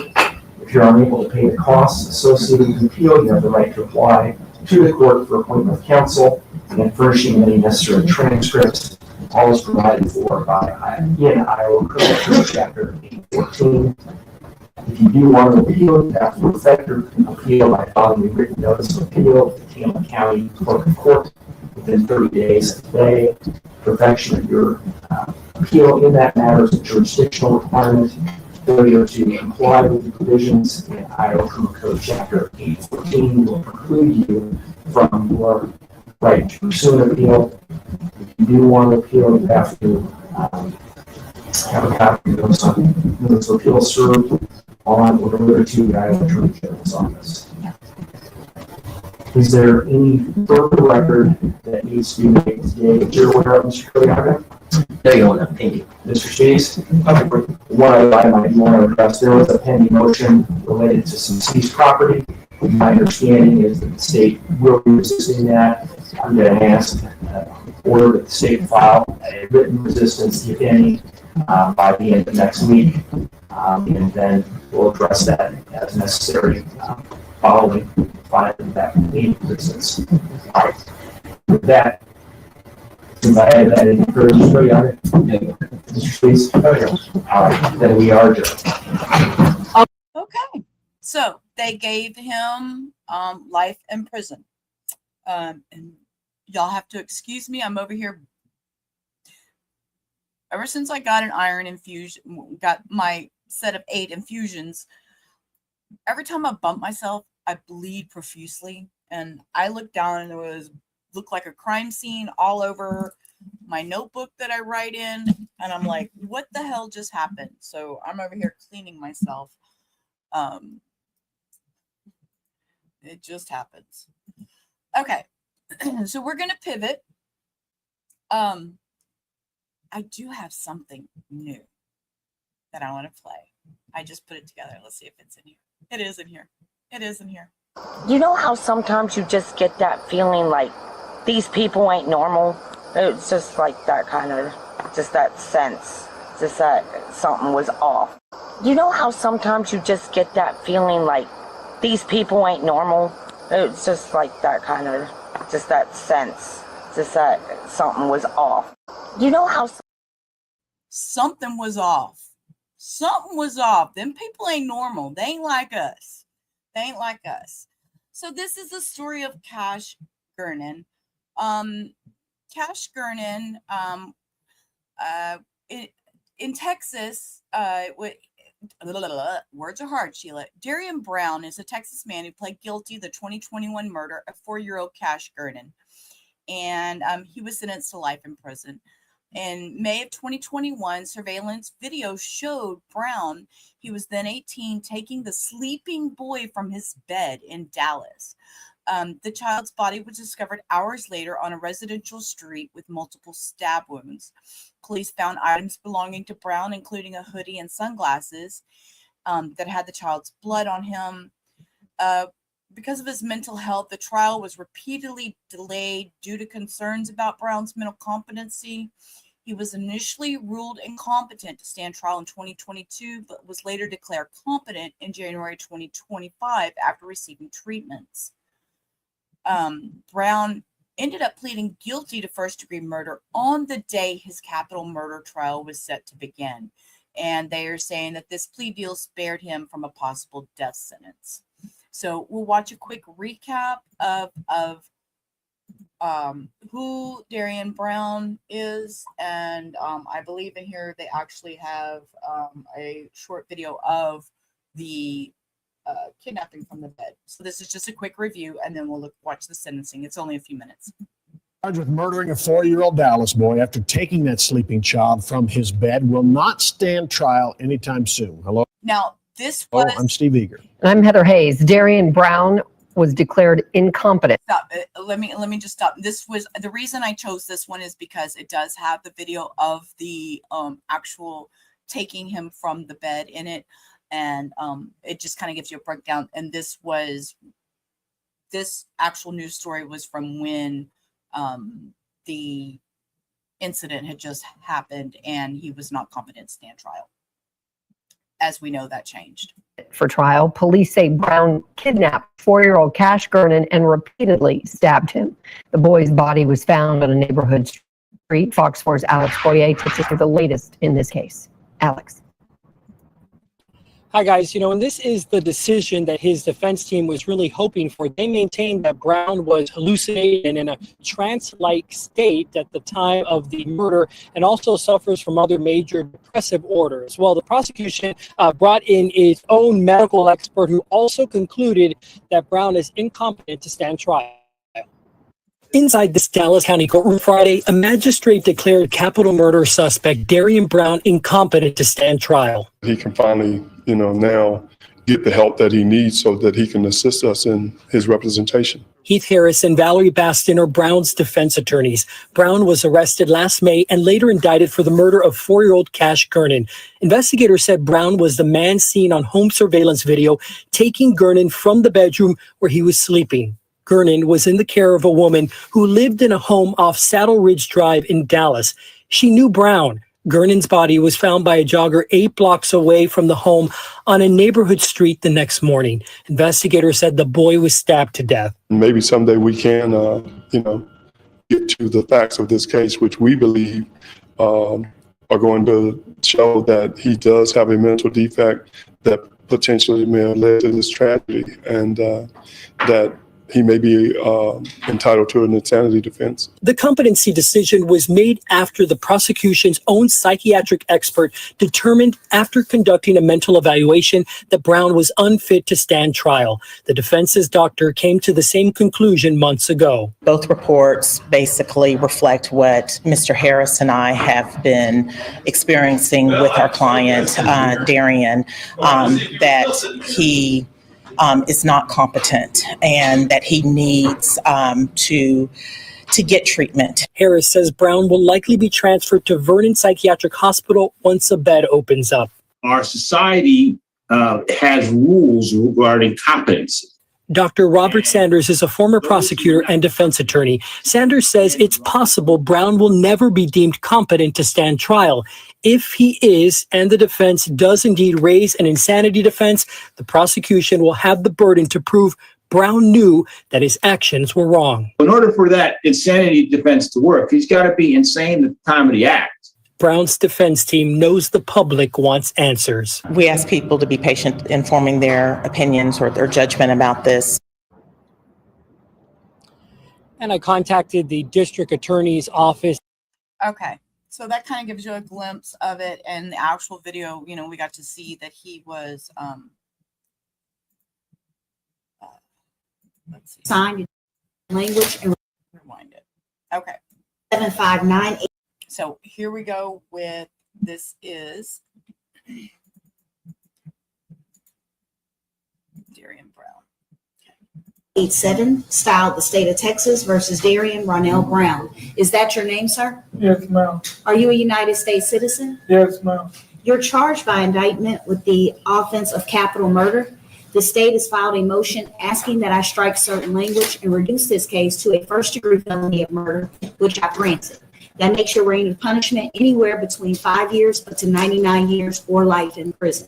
Do you understand the offense you're charged with and the range of punishment you now face? Yes, Your Honor. Did you read, did your attorney explain, and did you understand everything you signed today in connection with this case, including the court's written admonishments regarding your statutory and constitutional rights and the indictment? Yes, Your Honor. You have an absolute right to a jury trial, which we are set for today, but it is my understanding that you want to waive and give up that right today to enter a plea of guilty. Is that in fact what you want to do? Yes, Your Honor. And are you doing so, waiving your right to a jury trial, both knowingly and voluntarily? Yes, Your Honor. You may arraign your client. Judge will waive reading of the indictment and enter a plea of guilty to the lesser included offense of murder, Your Honor. Your attorney has pled guilty on your behalf to the lesser included offense. Is that in fact your plea? Yes, Your Honor. Are you pleading guilty because you are guilty and for no other reason? Yes, Your Honor. State. State Upper States Exhibit 1, defendant's signed written voluntary judicial confession and stipulation of evidence, and States Exhibit 2, the Michael Moore paperwork. No objection, Your Honor. As opposed to offering States Exhibits 1 and 2, do you want the court to take judicial notice of them? We do. Any objection from the defense? No objection, Your Honor. The court will take notice. State rest. Defense also rests and closed, Judge. Do you believe your client is mentally competent? I do, Your Honor. And is there any reason in law that he cannot now be sentenced? There is not. Judge, just out of abundance of caution, I just want to make sure I want to call him briefly just for an admonishment on the plea itself. That is fine. Mr. Brown, if you could raise your right hand to be sworn. Do you solemnly swear or affirm to tell the truth, the whole truth, and nothing but the truth, so help you God? Yes, Your Honor. All right, you can put your hand down. Proceed when you're ready, Mr. Thank you, Judge. Now, Darriynn, you understand that we're in trial today, right? Yes. And initially, we had planned to go forward on the insanity defense, right? Yes. We really believed that we could win on the insanity defense, right? Yes. But after looking at some of the evidence, some of the other doctors' reports and things of that nature, you decided that you wanted to accept responsibility and plead guilty to murder. Is that correct? Yes. And you understand we could still go to trial, right? Yes. But that's not what you want to do. That's not what I want to do. Okay. And again, this is a decision that we talked about, and this is how you want to handle your case. Yes. All right. That's all I have, Judge. Then the court will accept your plea of guilty, and I find you guilty of the first-degree felony offense of murder as included in the indictment. It is hereby the order, judgment, and decree of this court that you be taken by the Dallas County Sheriff and safely there held until your transfer to the institutional division of the Texas Department of Criminal Justice, where you will serve a life sentence. That sentence is imposed to begin today, but you will get credit for your back time, and the court will make an affirmative finding in this case of a deadly weapon, to it a knife. Is that the plea agreement as you understood it? Yes. Because I followed your plea agreement, you have effectively waived your right of appeal, and the court has received a copy of the trial court certification regarding your right of appeal. It bears your signature, indicating you went over it with your attorney. So that will conclude these proceedings. We are off the record, and we're prepared for victim impact at this time. Thank you, Judge. Thank you. You may be seated, Just Mr. have a Brown. seat. We have 3, Your Honor. Proceed when you're ready, State. I will pause to say this.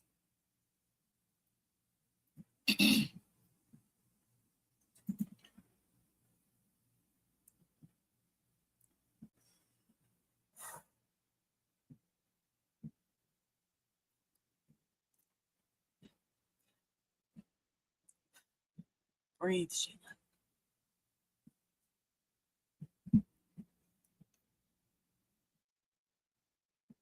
Mental health is real.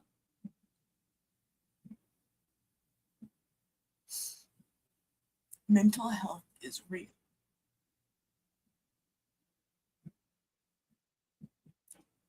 And I find this very hard with the mental health aspect of it. It's very emotional to me. It's very hard for me with the mental health aspect of this. So these impact statements are going to be rough too. I just want y'all to know I'm very emotional about this, so I apologize.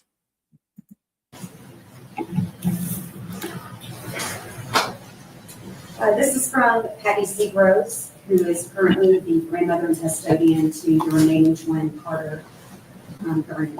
This message is for Darriynn Brown. We were asked to write a victim impact statement so that we, the family, could explain how what you did has affected us, how it has affected the children, Carter, Abigail, and Ashlyn, his incredibly strong siblings.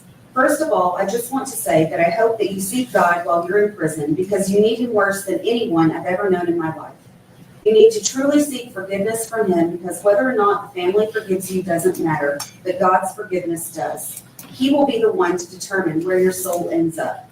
There are no words to describe the pain that you have brought onto our family. Cash's brother has suffered unimaginable pain, as we all have, a pain that no one should ever have to feel, especially at 4 years old. You have caused him, Carter, an agonizing hurt that will never go away. He longs to have his brother here to play with, to experience life with. He was very close with his twin brother. They never got to experience the first day of kindergarten together because you took Cash's life before he was ever able to even step foot in a school. Because of you, he'll never know what it's like to have a girlfriend or drive a car for the first time or graduate high school or college. He'll never get to know what it's like to get married to the girl of his dreams or have a beautiful child to carry on his legacy. Instead, all there is a memory of what a beautiful, loving, funny little boy he was. And that's something you won't ever take away. Every single day, I imagine what Cash would look like and what it would be like for his brother to have him here. We suffer from your disgusting, hateful, and forward act of violence every single day. Again, the pain of what you did won't ever go away, and if I had it my way, you would never see the light of day again. You would suffer the same fate that you have brought on Cash. Your mother, who you have also victimized in this, would have to feel the exact same pain that we're feeling, but I'm not the judge in all of this. I'm just an extended victim. Just know you didn't kill Cash because, while he may not be here physically, he will live in our hearts forever. He will forever live in a place that you probably won't ever get to see. And when you tell your mom that you love her at the end of your video calls, please remember that Cash won't ever get to say I love you to his mom again. The pain of losing her child has been so unbearable that she can barely function, if you even want to call it functioning. You have destroyed her. Your victim list is very long because there are so many people that love Cash.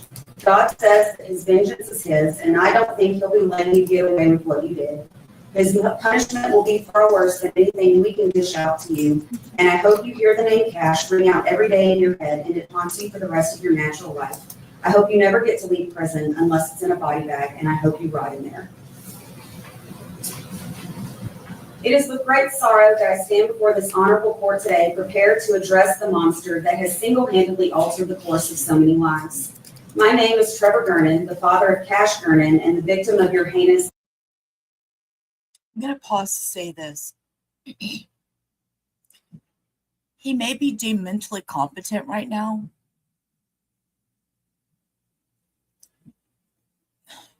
And this is, I feel so awful even saying this out loud, but is he able to comprehend what these people are saying to him? These hurtful things? Yes, he did bad things.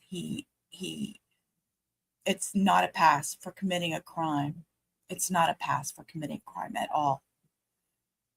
And medicated, under the right care, under the right supervision, understanding,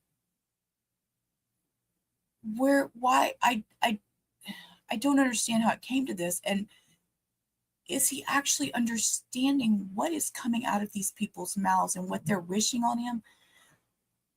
I don't know that he understands the gravity of it. And I think that's what bothers me a lot. Yeah, he's medicated, may not really understand. You're right, Cindy. Just the look on his face is like, I'm here physically present. Physically present.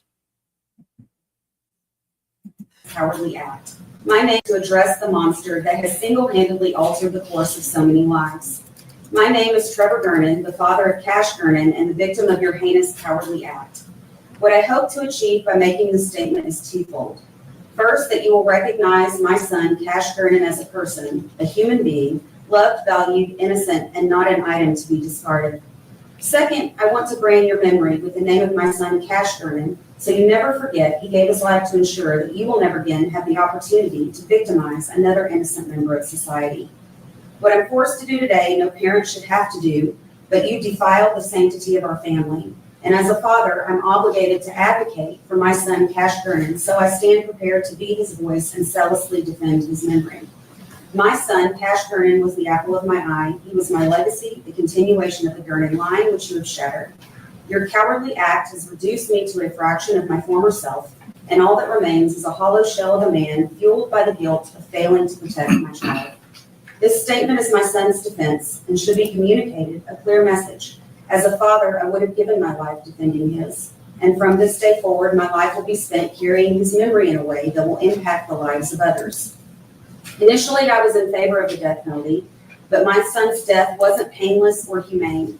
You made sure of that, so now I'm opposed to you having the option to leave this world without first living out the days that you stole from my son Cash. You do not deserve the opportunity to circumvent responsibility or leave this world prematurely as my son did.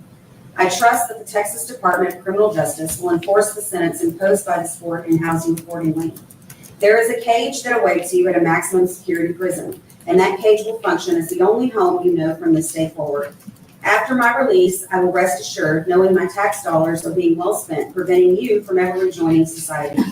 I can only hope that you decide in the name of my son Cash to do something meaningful and productive with the remainder of your life. And then and only then can the atoning process begin as you await the afterlife.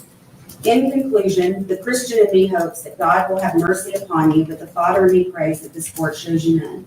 Now my son Cash can rest peacefully, knowing that his loved ones will have closure and the healing process can begin. And finally, this is a statement from Cash's grandmother, Connie. On May 15th, 2021, my daughter and I received a phone call from the Dallas Police Department. They told us that they had Carter, my daughter's 4-year-old son, my grandson. They said he needed to be picked up, and I remember how hysterical my daughter was when they told her they had Carter, Cash's twin brother. But they didn't mention anything about Cash. I asked about Cash, but I received no answer. I knew deep down that something was very wrong. Moments after that, I received a notification on my phone about a child that was found dead on the street in a Dallas neighborhood, and my heart sank. My gut told me it could be Cash, and that was why the police didn't mention anything. Little did I know that was the moment our lives would never be the same. The 3-hour drive to Dallas with my daughter seemed like an eternity. I kept looking at my phone and reading about the child that was dead, wondering if it could be my grandson. I had to remain calm for my daughter because I didn't want her to know. Those were the longest 3 hours of my life. The more I read online, the more real it became that this child was our Cash. I just knew it. We arrived at the police station in Dallas and sat in a room for what seemed like hours, and nobody would talk to us. When the detective entered the room, everything became quiet, and she said the words that would change our lives forever. Cash is no longer with us. Our little boy was gone, murdered in the most horrific way unimaginable. Everything stood still for a moment, and the impact of those words started to sink in. My heart broke into a million pieces, my daughter screamed, and there was nothing I could do for her to ease that pain. Cash was 4 years old. He was just a little boy full of life who loved his twin brother and his sisters. He was happy and brought so much joy into our lives. I loved watching him play with his siblings. I can still see him running around my yard, laughing and yelling and playing on the swing set. He was so happy. You took him from us without a thought in your mind. You took him in the most horrific way possible. Why? I asked myself what your reasoning was. Our lives are forever changed, and Cash's siblings' lives are forever changed. What did this innocent child do for you to do this to him? Just thinking about the horror he went through makes me want to scream. I hate you with every part of my being. You murdered our little boy, stabbing him over and over again and left him lying on the street like he was garbage. Cash will never have a first day of school or graduate or go to his high school prom or to college. He'll never get to have children or a family of his own. You took that from him. The days after this were surreal. Planning a funeral, comforting siblings, consoling his mom, and trying to hold it all together was the hardest thing I've ever had to do. My world was shattered, and to this day I'm still suffering from the terrible loss and grief you have caused. Not only did I lose my sweet grandson Cash 4 years ago, but I also lost my daughter in the process. Her heart is broken, and she is devastated because of what you've done. Since that horrific day when you so cruelly murdered our little boy, my daughter has been lost. Unable to process the death of Cash, she's abandoned her other children. Our relationship is broken, and she's living in a world with no direction. I miss her, and her children miss her. I don't know how to help her get out of the darkness. You created this. You took a truly innocent life, destroyed my daughter, and tore our family apart. I don't know if my daughter will ever find her way back to us. I want you to suffer the way you made Cash suffer.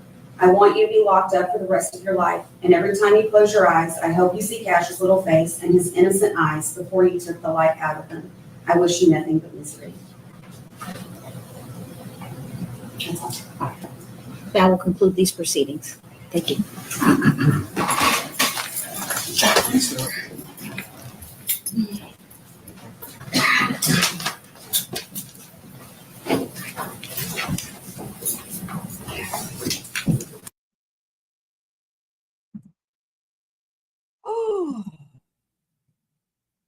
that was a lot. That was a lot for me emotionally.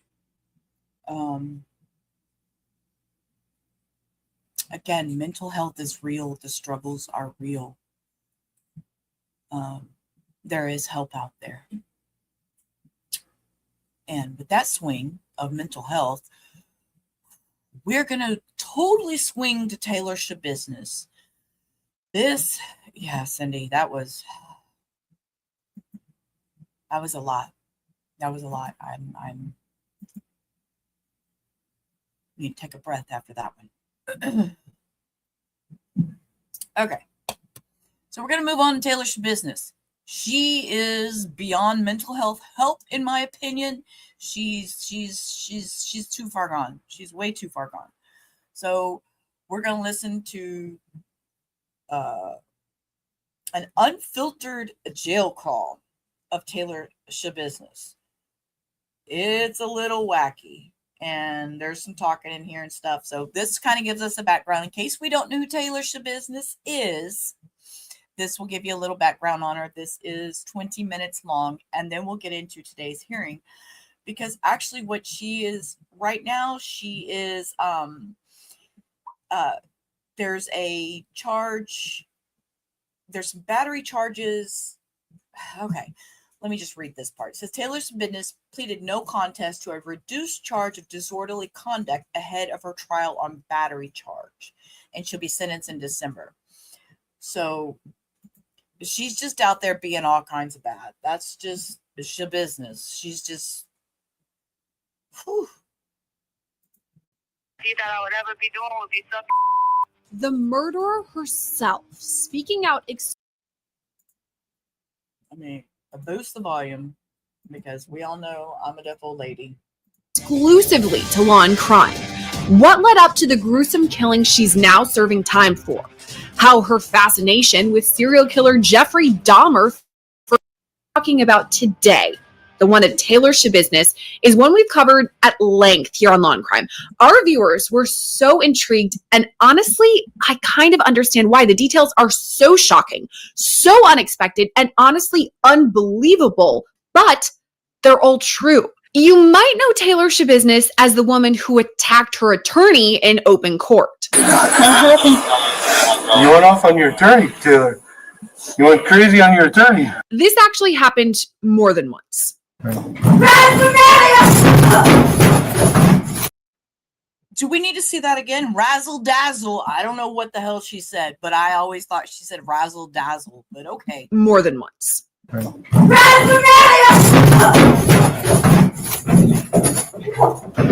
You might also know Taylor as the woman who pointed finger guns at the judge during her trial and also flipped off the same judge during the same trial. You might also know her as the woman who was eventually forced to wear a spit guard for everyone's safety at the same trial.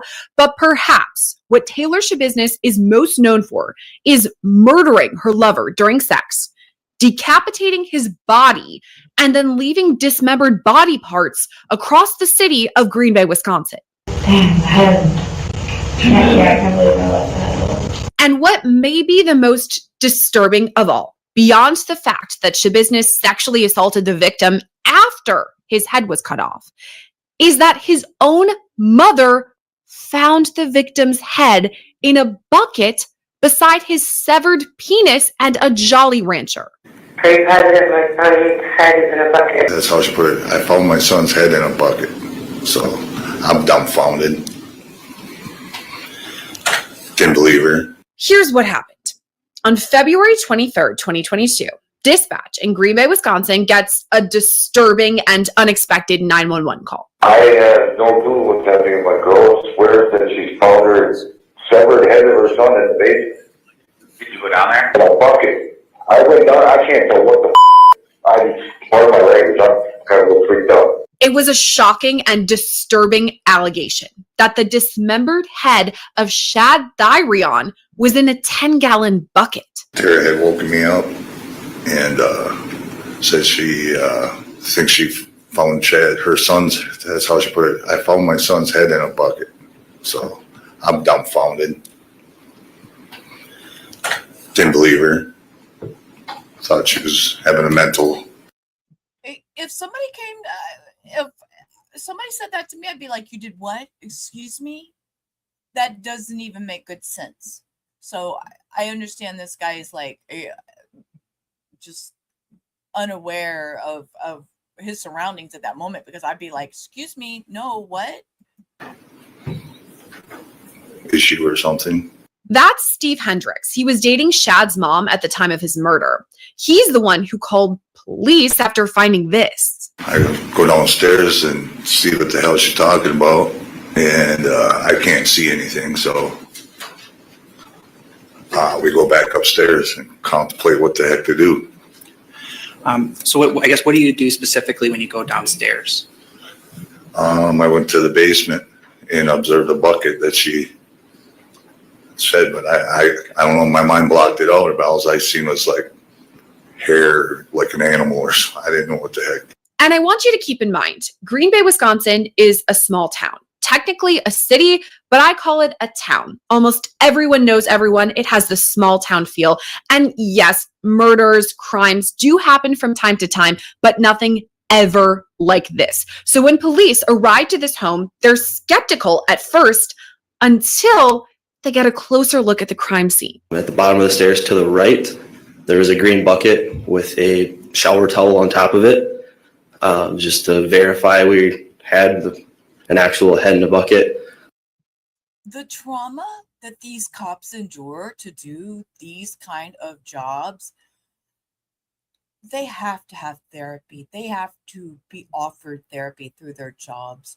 I mean, I couldn't imagine the mental health, and I keep reverting back to mental health of these officers to deal with this kind of stuff.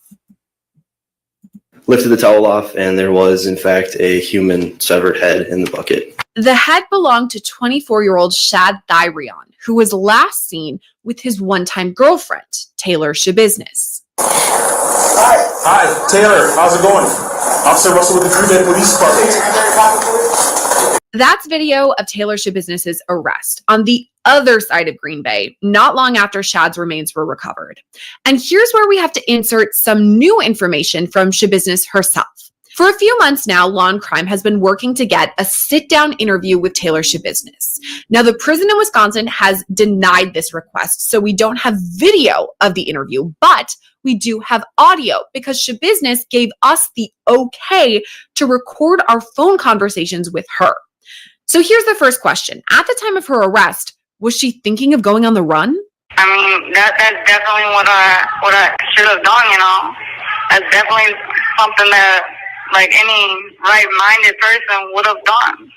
Mm-hmm. That's definitely something that you could have done. But what I did, I stayed in town. I stayed in town, and I was chopping it up with my roommate. Schabusiness was pretty straightforward in our conversations, and she was the same way after her arrest, too. She admitted to all of the gory details in her police interviews. Take a listen. You two being intimate, having sex? It was getting there.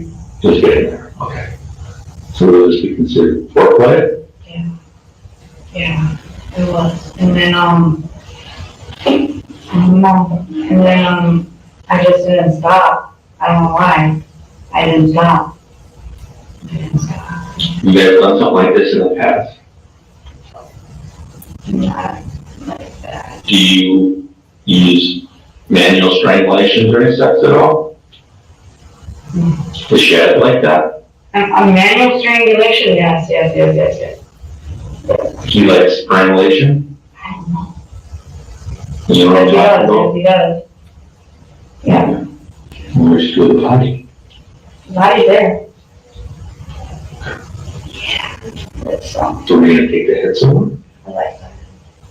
You liked it? Well, you're gonna have fun trying to look for all the organs, so yeah, they're all dismembered. Yeah. So you dismembered the body too? Yeah. And what did you do with the body? Oh, they're in the house. Somewhere? They're like, Basement, upstairs, downstairs? in the basement. I was gonna bring them. And then, I know I forgot the head. I wanted the head. Did you bring anything with you? It's in the van. It's in the van. It's, what is it? A foot maybe. I think it's a foot. A leg in the van? A leg maybe. I'm like, I'm gonna bring it all, and then I'm like, man, this is messy, so then I just left it. I got lazy. And It was messy. I got lazy. What is wrong with this one? And mental health doesn't even equate in this to me because she's way off. She jumped off that bridge head first. I don't get it. what I get, so I'm like, How did you just know where his body knives. was? What? Knives. Knives? More than one knife? Where did you get those from? Kitchen. So I couldn't find mine, and I wasn't sharp enough. You weren't sharp? No. It was alright. Bread knife works good. Bread knife? A bread knife works good, yeah. Really? I used it so yeah. I got lazy last night, so. Where would these knives be now? They're in with all the organs and all the body parts. And where was that? In the black bag. It's in the black bag. In the basement? It's in the basement. They're all in the basement. Here's what Schabusiness told police at the time. She was having sex with Shad. Then she started to. But she's so casual about her little conversation there with the cops. I find it so disturbing. She's so casually talking about what she did with the knives and the organs and the butt. Strangle him with a chain. She said even when his face turned purple, she just kept going. After that, she dismembered his body with knives that were taken from his. And I will say this. She was very pretty. She was very pretty. All these pictures I've seen of her are very attractive. She was an attractive young lady. That's why I just don't. Mom's kitchen. After that, she hid the remains around the basement and in a minivan she had been borrowing from one of her friends. Now, those clips that we just played for you were from her police interview in 2022, not long after the murder. But here's what she told Law & Crime just this month. And note, she pre-wrote this description of what happened and she read it out almost like it was a poem or something. Take a listen. I was on the run in Texas after having my baby taken. I decided to make things right and clear up north. When I got back, they put my on the bracelet. I went to buy a bag on the low, so I went to my ex who was a Satan disciple, and family, we all Latin kings, so we beeping. We don't with SDs. I gave him $100 for the bag, and the bag was $50. He pocketed the cash. Me and him and another homie all soaked up, and then my homie left, and I went to drop off my ex, and he wanted before I left. So I went into the basement, and he went and pulled out 2 chains. I asked him, where my money at, fool? And he said, I ain't got it. So I took a chain, I put it around his neck, and I asked him again, where my at? He didn't respond. His face turned purple. There was blood coming out of his mouth. So I laid down on the bed and to listen to his heartbeat, and I said, damn, this motherfucker's still beating. I went upstairs to grab a kitchen knife. I went back downstairs, took off his pants. I sucked his cut his head off at the same time because the only SD that I would ever be doing would be sucking. Then I chopped his off and concealed the crime. I used a nearby shower drain to pour out the blood and put in bags and boxes around the basement to store the body parts in, and plastic bags for the organs. I was covering up his body, and while the people were entering the basement, I would continue to cut him up, and then and I would cover him up, and then when they would leave, I would cut him back up, and then I headed out to the truck, and I started loading up the body parts in there. And then I went back to the apartment I was staying at after chopping it up with my roommate. I went to go get rid of the body, and then there was cops surrounding the place with their guns out telling us to get down, get on the floor, and that's why I'm in custody today. Schabusiness also gave us some more information about what led up to the murder. Well, what went down was I had bought a bag of dope. I bought it for $50, but I gave him $100 and he didn't give me my $50 back. And what went down between the whole thing, he was a SD, and then I was a Lion King, and then I wasn't supposed to be doing my with my ex, but that's what now. And SDs and Lion Kings, they ain't good. Schabusiness mentions in that recording, and according to her poem that she read out, that Shad Darriynn allegedly had stolen from her, and that's why she says she, quote, took him out. I wasn't supposed to be doing business with my ex, but I did, and then what he did, he pocketed the money that I was supposed to have, so I went out and took his out for that. As soon as that went down, I started chopping up the body, because I did one thing for sure. I did have, I had a lot of motherfuckers out there. Taylor Schabusiness was eventually charged with first-degree intentional homicide. She was also charged with third-degree sexual assault for assaulting the body after Shad Darriynn was already dead. But on top of all of this, she was also charged for mutilating a corpse. So why desecrate the body in that way? That I can conceal this crime, I chopped up his body. And then, there was a lot of things going on at the time, but. And right here is where the Jeffrey Dahmer comparison comes in. In all, Jeffrey Dahmer was convicted of 16 murders in the early 1990s. And I would say he's one of the more notorious serial killers there is out there for the grotesque aspects of the case. I mean, it's involving cannibalism and necrophilia on top of murder. So Dahmer, of course, comes up when we're talking about Taylor Schabusiness, because first of all, they've got the Wisconsin connection. But second of all, he also came up in Taylor Schabusiness's search history. Here's a clip from her trial. Were there several searches related to Jeffrey Dahmer and other items on the device that were consistent with Jeffrey Dahmer? Yes. Things such as flaming pentagram, Jeffrey Dahmer, things like that. KKK, I believe, is one of them. And Detective, did you note the dates and times of the respective searches that you believed were relevant? It was around the time of the homicide. And there's a now infamous photo of Taylor Schabusiness smiling next to a photo of Jeffrey Dahmer. A photograph of my client, Taylor Schabusiness, either laying on a bed or sitting, and then there's a phone next to her, and the phone has a picture of Jeffrey Dahmer on her phone, so they're together. We all know that Jeffrey Dahmer was the worst serial killer in Wisconsin history. There are a lot of negative memories and thoughts and commentary. People watch that trial on TV with Attorney Boyle and Attorney Wendy Patrikas in Milwaukee County. The state is trying to link my client with Jeffrey Dahmer by offering these exhibits. Schabusiness explained all of this to Law and Crime. I had my niece with me, and she was watching a whole lot of series on Dahmer.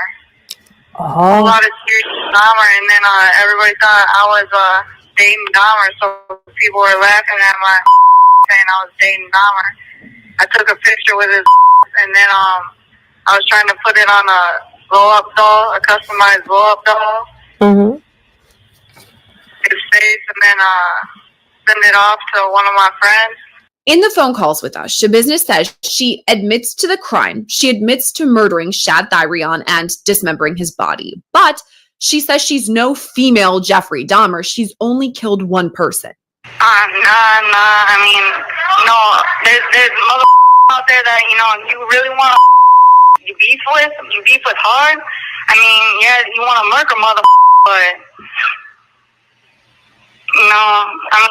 I mean, that's what other motherfuckers, they be saying on my name that I've killed more than one, but I mean, I'm trying to work on this appeal, and get out. Throughout the call, we asked Schabusiness about the crime, but also her personal background, what she wanted to be when she grew up, or what she daydreamed about. The other voice in this clip that you'll hear is our booking producer, Diane K. I would like to be a teacher, or I'd like to be a whatever, I'd like to be still slinging my pussy on the street, but... Ma'am! What the fuck did she just say? Oh, Lola just come up here. Lola's like, Mom, what's wrong with you?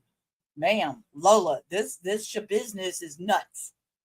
What did I will rewind that.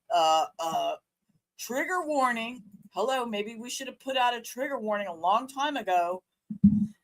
Gang, Lola, quit. You're moving my microphone. Gangs operate differently than most people think. It's very cult-like, mind control, weird beliefs, and some mind-boggling stuff. You know, you're right. I mean, and here she's Satan's disciple, and oh my goodness, a lot. Okay, all right, we're gonna rewind to hear her talk about what she's slinging. You know, she had life goals. Oh, did she ever have life goals? Come on. She wants to be out to be slinging some kitty cat. Teacher, or I'd like to be, or whatever, you know.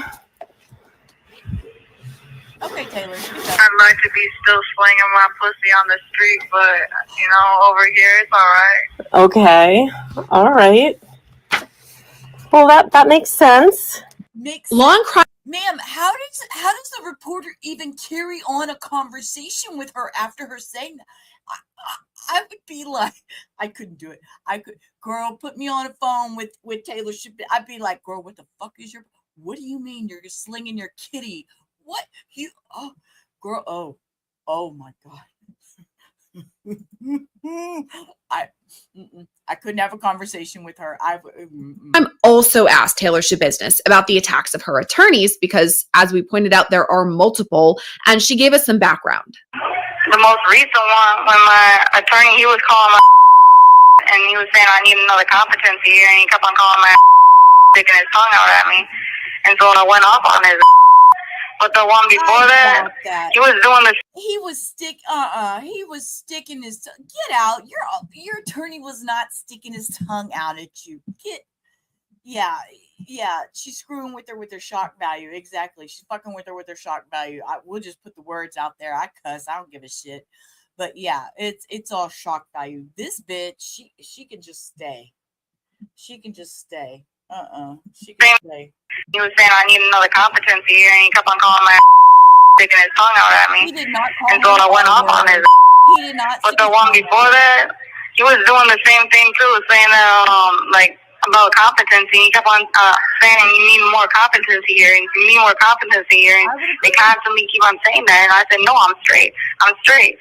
My dad showed up in the back of the courtroom, and as soon as he popped through, that was my dad's previous attorney too, and then he had just fired his.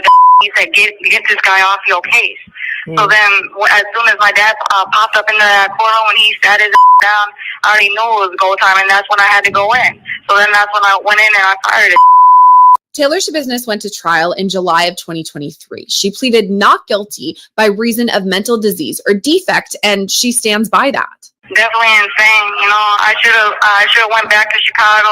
I should have went down south, but I didn't do that. I stayed up north. I stayed around in Green Bay. I went back to where my bracelet was at, and to like continue going to work, and then continue on from there. But instead, like I just smoked up with my roommate, and that was that. To be clear, though, Taylor Schabusiness was found guilty and found to be sane at the time of the crime. The first verdict reads as follows. We, the jury, find the defendant, Taylor Denise Schabusiness, guilty of first-degree intentional homicide as charged in count 1 of the information, dated this date, July 26th, 2023, signed by the foreperson. The second verdict reads as follows. We, the jury, find the defendant, Taylor Denise Schabusiness, guilty of mutilating a corpse as charged in count 2 of the information, dated this date, July 26th, 2023, signed by the foreperson. The next verdict reads, we, the jury, find the defendant, Taylor Denise Schabusiness, guilty of third-degree sexual assault as charged in count 3 of the information, dated this date, 26th day of July, 2023, signed by the foreperson. So she was sentenced to life in prison, which, by the way, is the highest sentence anyone can receive in the state of Wisconsin. They abolished death penalty long ago. Now, Taylor Schabusiness has tried to appeal her conviction, but the court found there are no grounds for appeal. This actually happened recently. She wrote a handwritten note to the court, and here's what it reads in part, quote, I'm a voluntarily dismiss the no merit and extend the time to file a post-conviction motion. So more could be ahead for her in terms of motions. We do know, though, that she's due back in court already in October for a second trial she now faces, this time for assaulting a staff member at the women's prison that she's currently housed in. We'll see what's ahead at Taylor Schabusiness's upcoming. Okay, so with that, we're going to switch over, and that gets us into today's hearing. This happened earlier today. It is short. It's only 9.5 minutes, but she has lost her mind. And she thinks, oh, hang on, let me make sure it sounds boosted and all that jazz. Turn this down. And let's watch. Look, they wheel her in. She is wheeled in. They don't even let her walk freely anymore.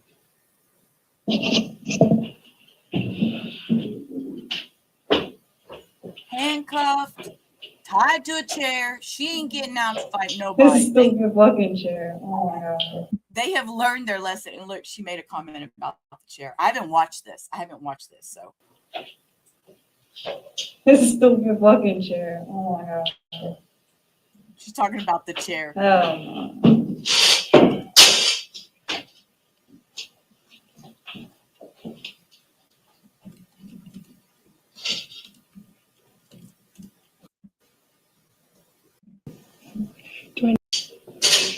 I'm sorry.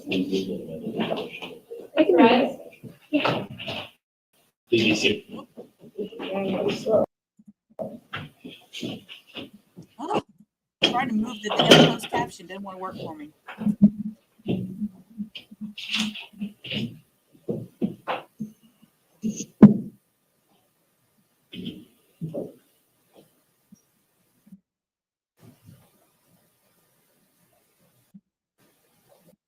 .1048 State of Wisconsin versus Taylor Schabusiness appearances.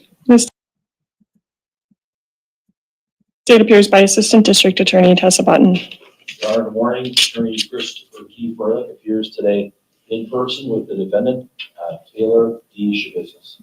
All right, this matter is set for a status conference. Mr. Furlick, what is the status? Your Honor, I've talked with the district attorney's office. I've conferred with my client. I've reviewed the case.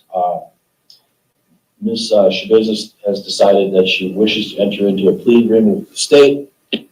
She will tender a plea to an amended charge of disorderly conduct as a misdemeanor offense.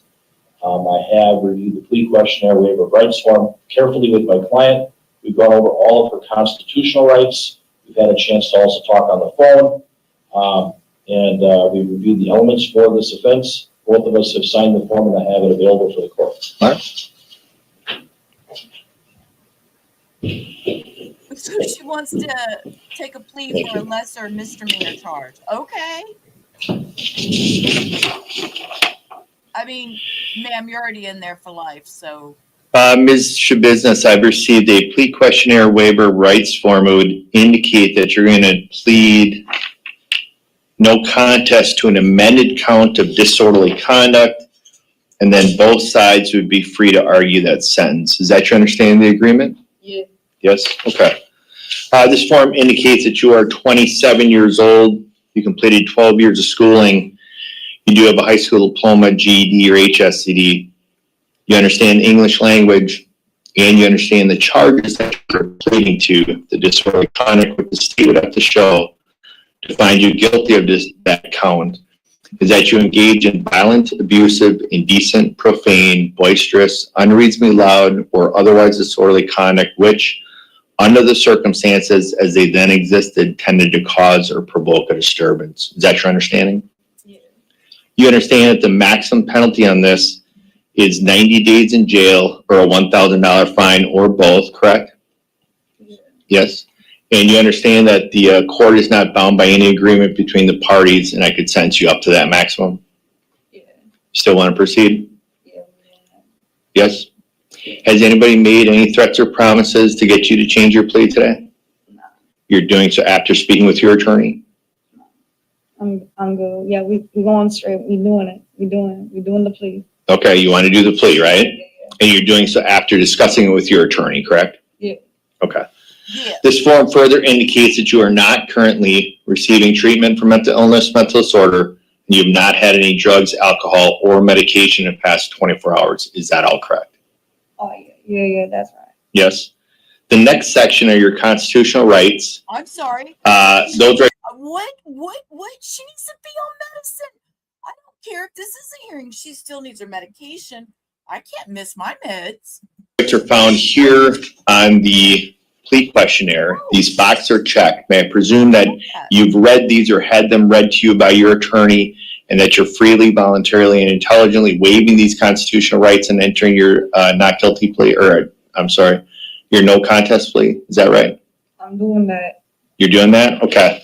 You understand that those rights include but are not limited to your right to a trial, your right to remain silent, your right to testify at your trial, your right to a jury trial. All those rights you're giving up by entering a plea, correct? Right. Right? Okay. Mr.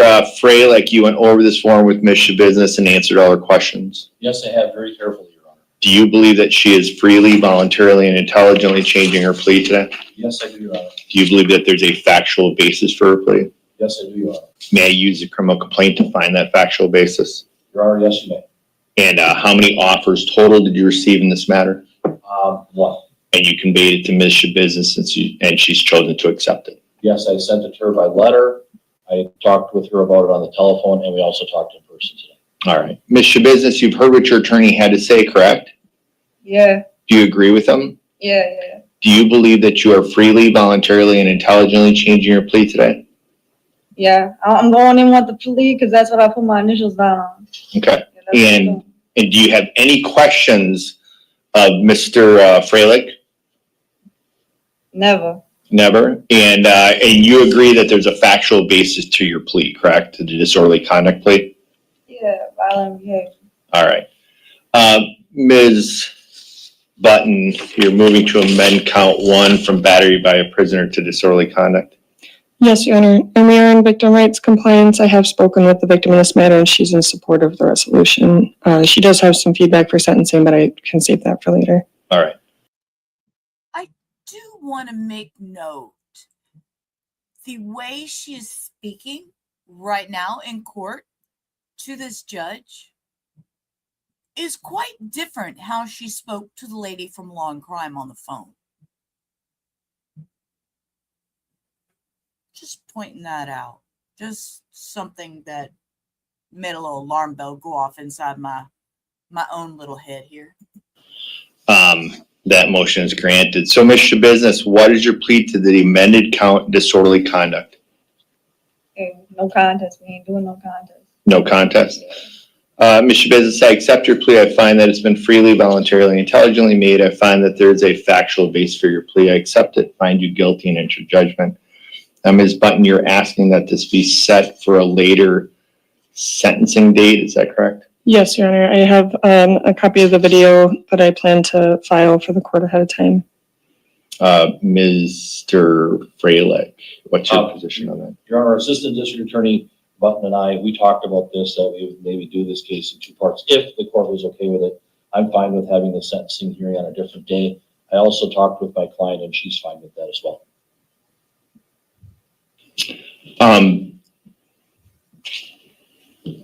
And you would want Ms. Schabusiness in court?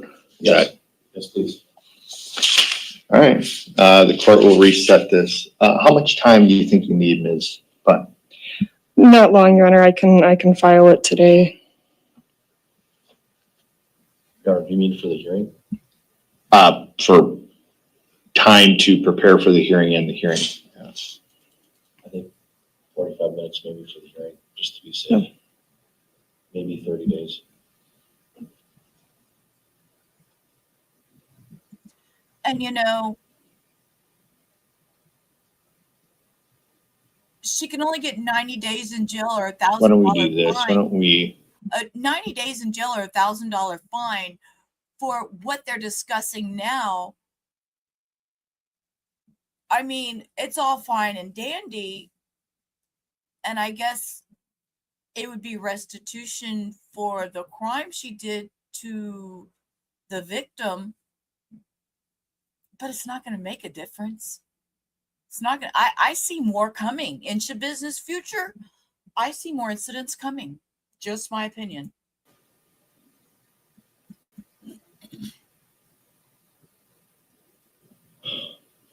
Can we do? She is stuck in that chair. And that's good. The afternoon of December 1st. Yes, I'm wide open. All right. Can we do 1:30? Perfect. 1:30, Ms. Button. That's fine. All right, we'll reset it for sentencing on December 1st at 1:30. Thank you very much. Case adjourned. All right. Okay. I'll talk to you soon, okay? All right. All right. Put it on the calendar. Look at her. She's gonna peace out. Girl, get out. Let's watch her wave goodbye one more time just because we're petty. Peace. Okay. Wheel her out. Yeah, she's gonna have frequent flyer miles. I can't even make out what she's saying.